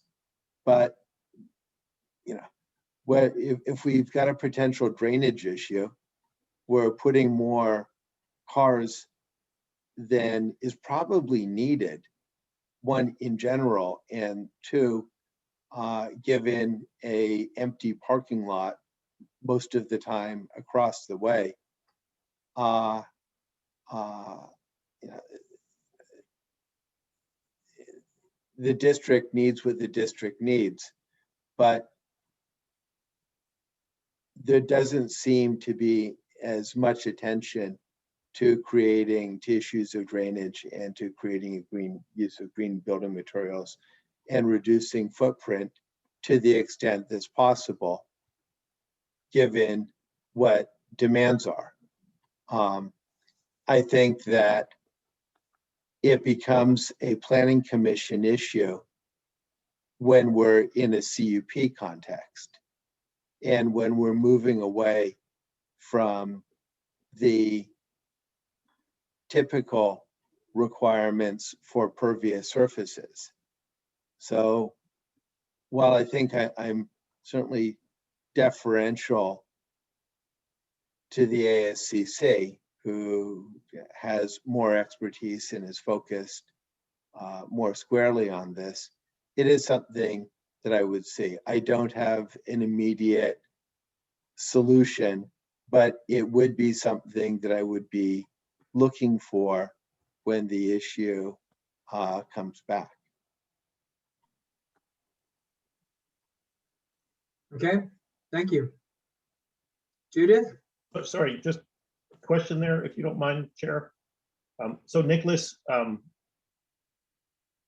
are you kind of proposing impervious surfaces as being something that we'd like to see in the future? We think would make sense? I'm saying that we have a lot of impervious surface. Sorry, and I don't think that there's been a lot of impervious surface, right. And I'm not sure what attention has really been given to green building techniques. I agree with Carter that it is challenging to use LEED for remodels. Just looking around, while we've been talking, I can't help but notice that from San Leandro to Mountain View to Palo Alto to Vallejo and Oakland, they're either on LEED or else they're on green points. And I'd like to see some additional attention to that, both for the purposes of softening the effect of the structure where it is, to help have efficient use of our spaces to the extent that we can reduce the footprint more generally, and also address issues of drainage. I think that there are multiple positive outcomes that can be achieved. And I think that there are a variety of different ways that could be achieved more elegantly than has been presented here. But needless to say, I think that this is a cost efficiency kind of issue. If 18 spaces are needed, then let's have 18 spaces, but let's do what we can to address the pervious surface issue. And again, I can't tell that that's been thought through thoroughly. Okay, thanks, Nicholas. Carter, can you hold on? I'd like to hear from Judith, thanks. Yeah, Judith, thank you. I pretty much echo where Nicholas came out on the impervious surface and the parking space issue. I heard justification maybe for 2 of the extra 4 spaces because they might have heavy vehicles on them and might need a place. I did not hear justification for 2 more, and my main concern is the pervious impervious issue, and trying to look at the pervious surface and see where it could be used. And I would defer to the ASCC and the applicant to figure out what's needed to support a vehicle. I didn't hear enough justification for 18 myself yet, but in the future, when we hear again, maybe there is some, but I'll need that. But try and think about, if you have storage areas you need to put something, can some of that be done in a different way? But backing up, the bigger picture, first of all, Rob, we appreciate you and your team, everything you do. We want to support you. You're good members of the community. We love the fact that you've been reaching out to neighbors and reflecting their requests and taking them very seriously. So this is great. It's great to see enhanced infrastructure for your team, and we want to support that.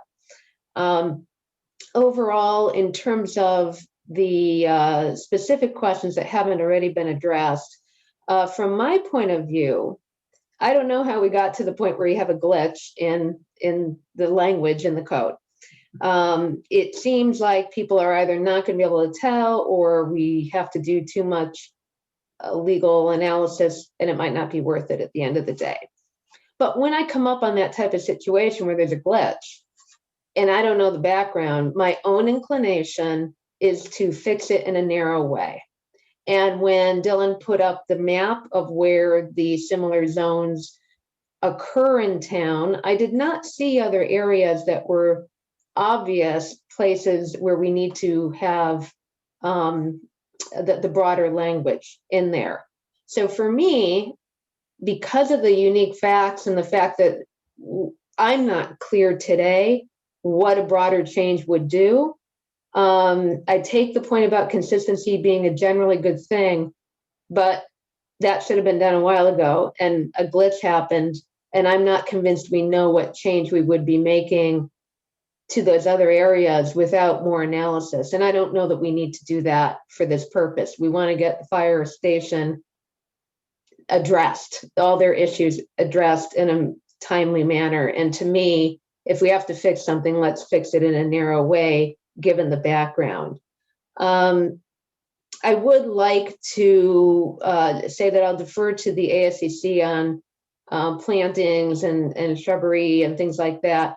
But I do think because you've been so thoughtful about pushing a lot of the parking to the front of the Portola Road area, it looks pretty stark. If there is anything we can do to soften it, as people were saying, and I'd ask the ASCC to come up with some straightforward ways of maybe breaking up some of that pavement, or thinking about how to angle it. I don't know what those answers are. The ASCC is wonderful at that.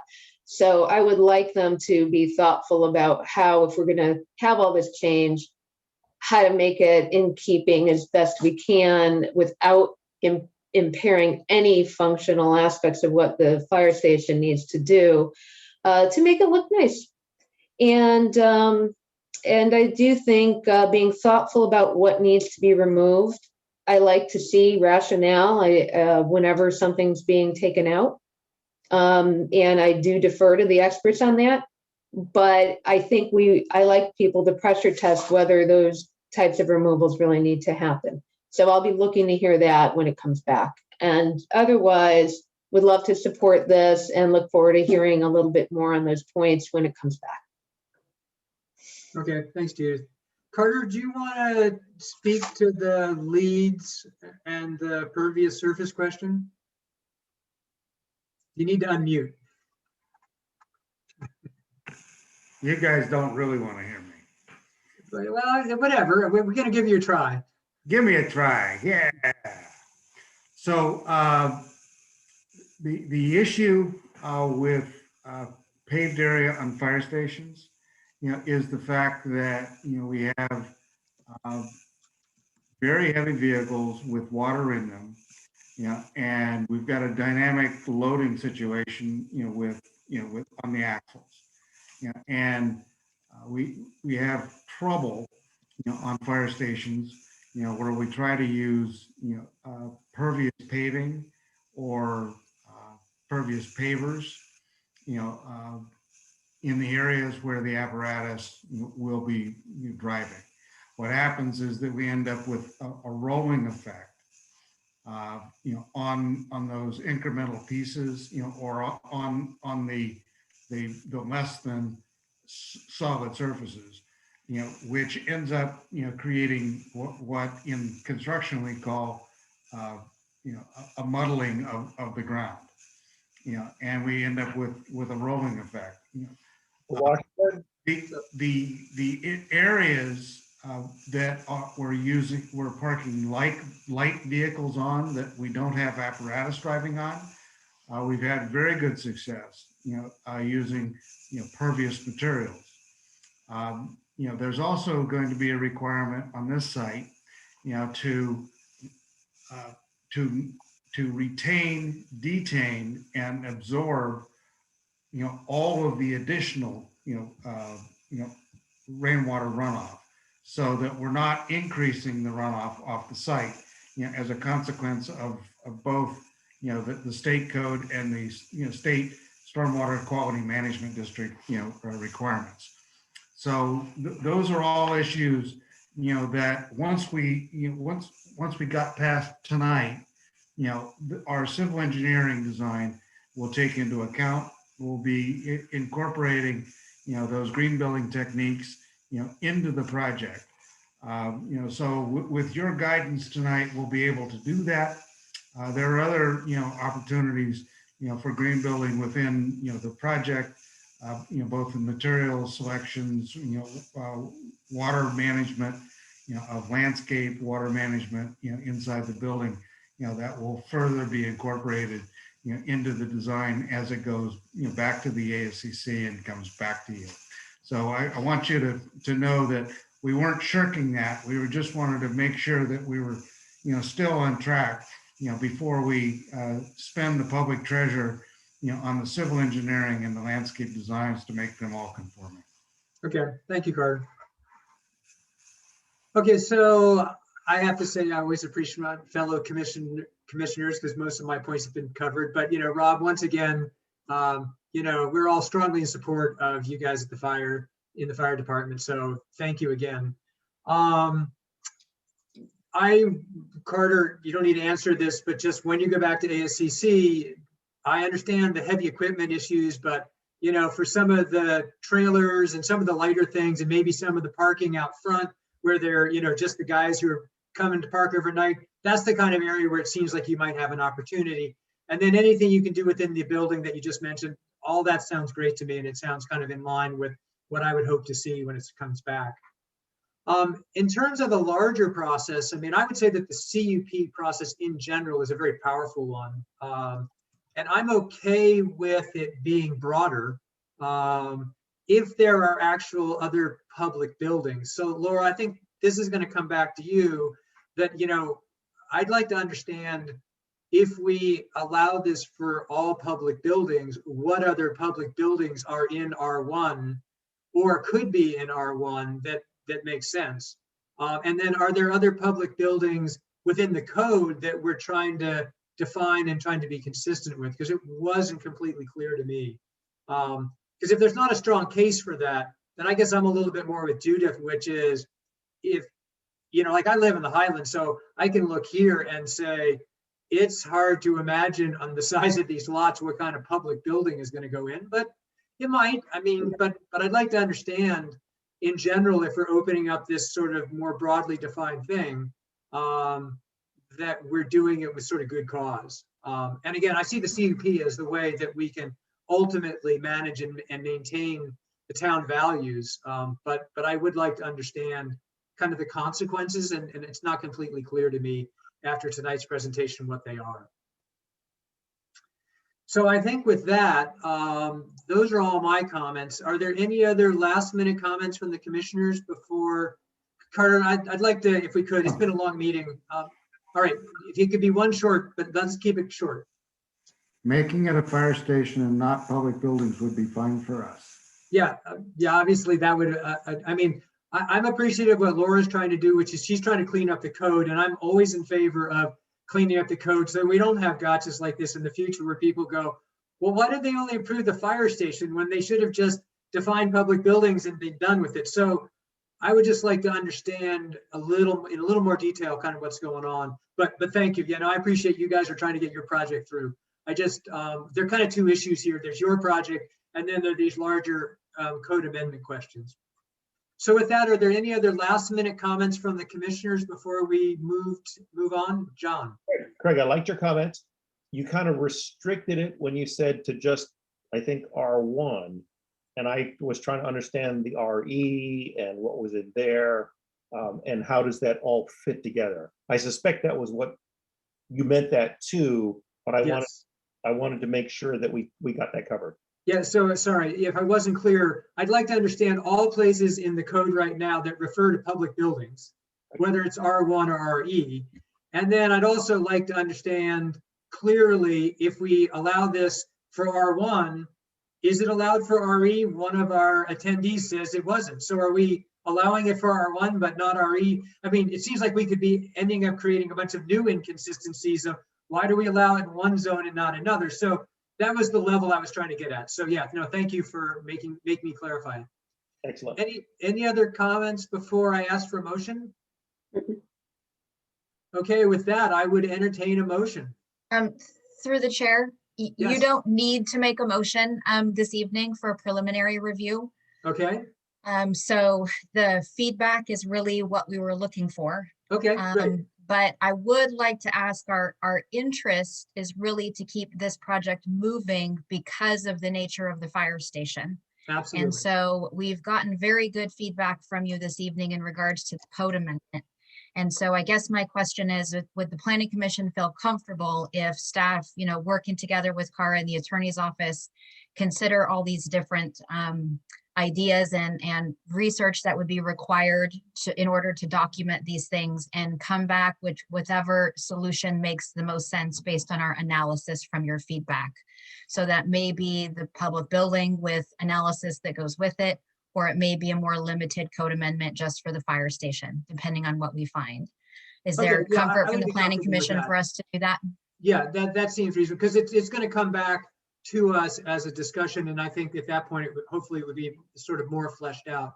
And then I would hope at that point we could have a motion and make a decision one way or another. Yeah, we But- would bring it forward formally with ordinance language and a resolution for a formal public hearing and consideration. Great. Okay, that sounds Craig, fine. And Craig, I'm on board with, hang on just a sec. I'm on board with making sure that we keep the fire station modifications and proposal going through ASCC and moving along as quick a track. I mean, it's been 2 years and I appreciate their outreach to the neighbors, but I mean, it's been 2 years. I think it's time to get this project moving. Judith, go ahead. Well, I was not clear what Laura was proposing, to be honest. I'm not sure whether you're saying you'll decide which one's better and bring that one to us, which, if we're going to have a fulsome discussion and have room to debate, we kind of need two. And I'm all for expediting the process. I'm not sure that's going to do it unless we understand what the alternatives are and why. So maybe you can clarify. Okay, so I think we would need to think about that a little bit. So there would probably be quite a bit of analysis involved in what you're asking for, and quite reasonably, I'm not disagreeing. Like, your questions are excellent questions and why we bring them to you because you ask us these great questions. So it would probably take us a fair amount of analysis to really think through all the questions that you've raised. We're very happy to do that. If there's a a solution rises to the top, that's what we would normally bring forward to you based on your feedback. So I wasn't planning on preparing both options in a formal way in the form of an ordinance and resolution. But if the planning commission thought that that was needed, then we certainly could prepare, multiple options for consideration. Well, the only issue I have is I don't know when I'm going to be served. Like if our view as a commission doesn't weigh in to a policy choice there, I then okay, we don't need to take that step. But I thought that's kind of what we're doing. And I'm trying to expedite here. I would love there to be a different way. And I didn't think the analysis we were asking for was all that much. It's where in the code are these references on the one hand, and where, what are the implications? So if I'm underestimating the amount of work, but I don't see how the commission can have a fulsome discussion without understanding some of that, to be honest. If you're going to do it in order to make the proposal, don't we get a chance to hear what the results of that analysis was? I guess I'm confused. Yeah, and maybe Judith? I'm not describing it well enough. And so my apologies for that. I think we heard very good feedback, but it was a little bit divergent. Yeah. I think the way that I understood it. And so I think I just need to think about how to collect that information and to present it to you in a way that you have the opportunity to give the appropriate feedback and any additional public comments on what we have drafted for you.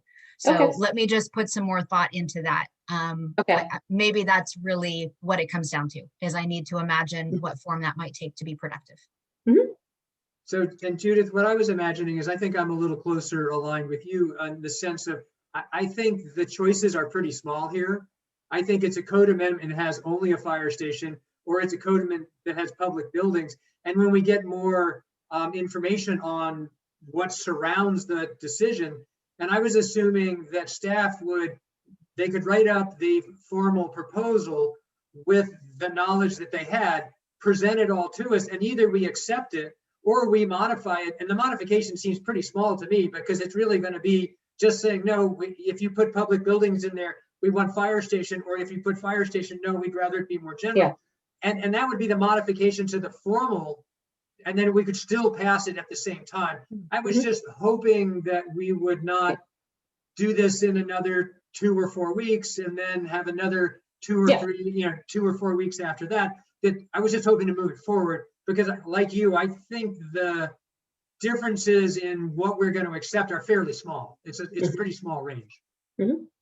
So Laura, does that help give you some guidance on what we're looking for? That helps very much. I appreciate this additional conversation here at the end. It helps very much. Okay, great. Well, we're looking for ways to think about it. If it's also possible to figure out what the standard form of language is for public buildings. As I don't know if this is a green book kind of issue, or if this is, as we aren't the first guys trying to figure this one out. And understanding what the standard form is in California would be helpful. I've been along with that. In the sense, I see it as a small decision. I think we want the fire thing to move forward. The only debate is on this code amendment. Do we make it narrow, or do we think we know enough to make it broad? Okay, great. So with that, I'd like to close out agenda item number 1. Thank you all. Applicants, thank you for your presentation. Commissioners, thank you for your thoughtful comments. I'd like to move on to the housing element now. Laura, do you have a staff report, or Dylan or somebody? I do, yes. Just very briefly. So The commission is familiar with this process, but I'll talk about it just a little bit more because we have members of the public with us this evening that may not be familiar with some of this terminology and some of this process. So we have, as most of you are aware, we have a housing element that is one of the required elements of the general plan. And state law requires very specific things related to housing elements, how they're adopted, when they're adopted, and how we report on them. And then there's implications for different state laws in terms of whether we've met the goals that are outlined in the housing element. And so there's things that come into play as we move down the line. So we've had some discussion in the town and at the town council related to the upcoming housing element update. And so just for clarity, this is related to reporting on our current housing element And so this is for the time frame of 2015 to 2023. So we're in the middle of this housing element cycle. And we have a RHNA allocation, that's Regional Housing Needs Allocation. And that's the number of housing units that we're required to plan for during that housing element 8-year cycle. So these are requirements that come from state law and through the Department of Housing and Community Development, HCD, and then we implement those things at the local level. So each year we do a report on our housing element, the annual progress report. And what we report on are the number of building permits that have been issued during the calendar year for net new housing units. So we undertake this every year. Our custom here is to come both to the Planning Commission as well as to the Town Council for this report. And so that's what's been done historically. Last year, we did not come to the Planning Commission because of COVID. So we followed the guidance that HCD suggested, and we turned in our annual report on time on April 1st. And then we went back to Town Council to review it with them, and they did not suggest any changes. So this year we're back to the normal system, which is coming to Planning Commission first to present the report to you, and then we'll go to Town Council, and then we will submit the report to the state by the deadline of April 1st. So the reporting has two major components to it. The first is to report on the number of housing units that have been constructed. And the second is to report on the housing element programs and any status updates that's been happening on the housing element programs. So in terms of the number of units, our current RHNA allocation is 64 net new housing units for this cycle. And in terms of our progress on meeting that, we had 4 building permits that were issued in 2020. So the number of permits was down a little bit for us, not a big surprise in terms of the pandemic conditions. And so those permits were for 3 new accessory dwelling units or ADUs and 6 units of affiliated housing at the Priory. So there's a 6-unit building that went into construction there. They have, according to their CUP, their master plan for the site, one of those units is a deed restricted low income unit. So that's a requirement of their CUP. And then the other 5 units are for their faculty and staff. So we anticipate them falling into the moderate income category. So we've allocated those units according to the formula that the town typically has used during this housing element cycle. And so our total number of units to date is 88 units. So we have exceeded the total of 64, that was our target. But we are required to look at them in terms of the total as well as by income level. And so in terms of income level, we still are a few units short. We're short of 8 units at the low income level and 1 unit at the moderate income level. So we have done well on the overall number of units and exceeded our goal that we put out in the housing element. So that is a significant achievement for the town to be able to achieve that goal. Where then- are we on very low, please? On very low, we have satisfied. Are we satisfied or are we at it or are we above? We're above. So we have, and the formula we used for very low, we have 32 units and our RHNA is 21 units. So I guess my question is whether if you exceed for very low, whether that gets counted whether you can count that for a higher level. That is to say, it doesn't go the other way, but I think that if you exceed on a lower, it's a Kara question, or somebody needs to look it up. I think if you exceed on the lower, you meet on the, you can meet on a higher. Yeah, because you get the credit for the lower, because usually the lower income units are the ones that are harder to achieve. Right, and so I think you get credit. So for example, I wouldn't characterize us as having missed on the low income if we exceed on very low, and very low can also fit the box on low. I would say that we have exceeded rather than missed. I think that's a great. Provided, Cara, my analysis is right. You know, yeah, we will have to look it up. The hesitation I have is that the you know, the housing element requires a range of affordability, and so if somebody is, you know, qualifies as low, they won't be able to live in the very low. So I don't know. Yeah, I just don't know if it ratchets it one way or the. Yeah, or my both. suspicion is it doesn't, but we can check on it. That'd be great. I'm sorry, Laura, I cut you off. Oh, no problem. I think that's a great question. And then the second part of our reporting is related to the programs. And so those are in the staff report as well. That's inclusionary housing, affiliated housing, ADUs, shared housing, fair housing, energy conservation and sustainability, exploring future housing needs, and transitional and supportive housing.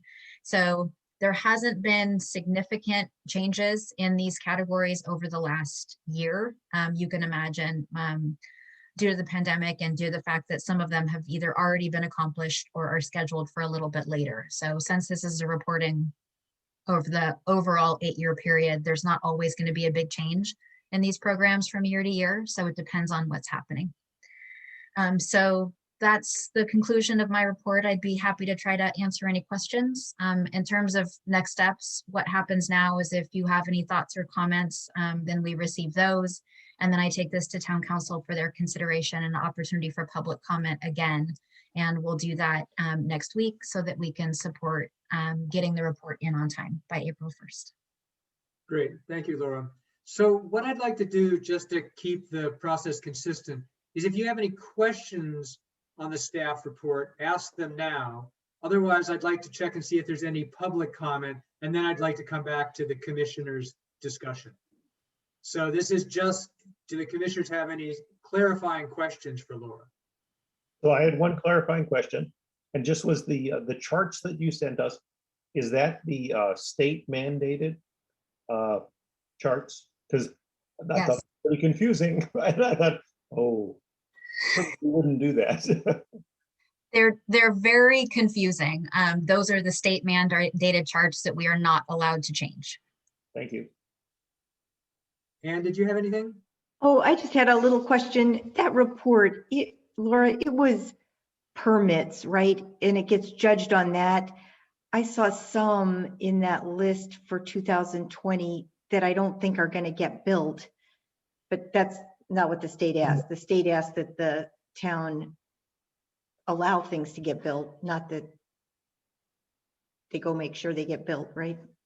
Right, so our requirement is to plan for them in order, create the opportunity, the zoning, so that units can be constructed.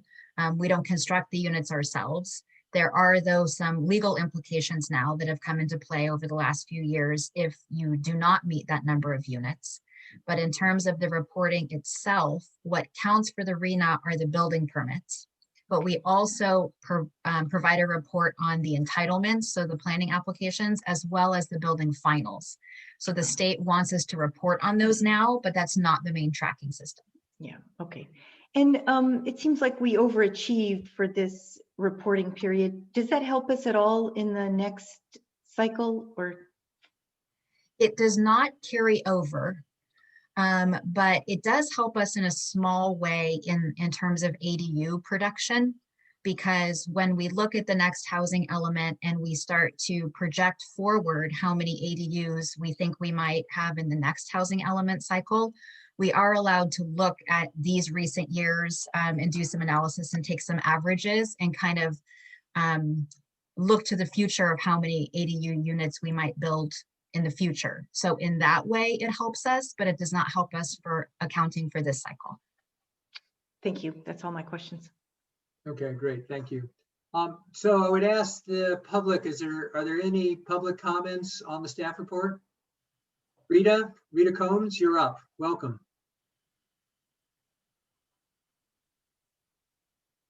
Hi, in looking at those numbers and what the projected numbers are for the future, does the town have any large infrastructure projects that will support what the numbers will be for the future? It's going to be hard for people to get permits one by one if they then have to build a sewer for their road or upgrade the pipes that haven't been upgraded in many years. We could probably get more permits in a faster way if there was some kind of town infrastructure project for water pipes and sewer and electrical underground. I'm not aware if we have anything happening like that in the next 5 to 10 years, but perhaps the Planning Commission can educate us on what is planned. Thank you. Thank you, Rita. Are there any other public comments? Christy, you're up. Thank you. As we know, the RENA is an unfunded mandate, and I just encourage the Planning Commission or even the Town Council to remind the state in any letters that you write that an unfunded mandate means that the cities are going to be going after all the grants as hard as they can, and there's not enough grants to go around for every city to spend the millions of dollars they would need to spend. So I'm just wanted to comment on that. Thank you. Thank you. Are there any other public comments?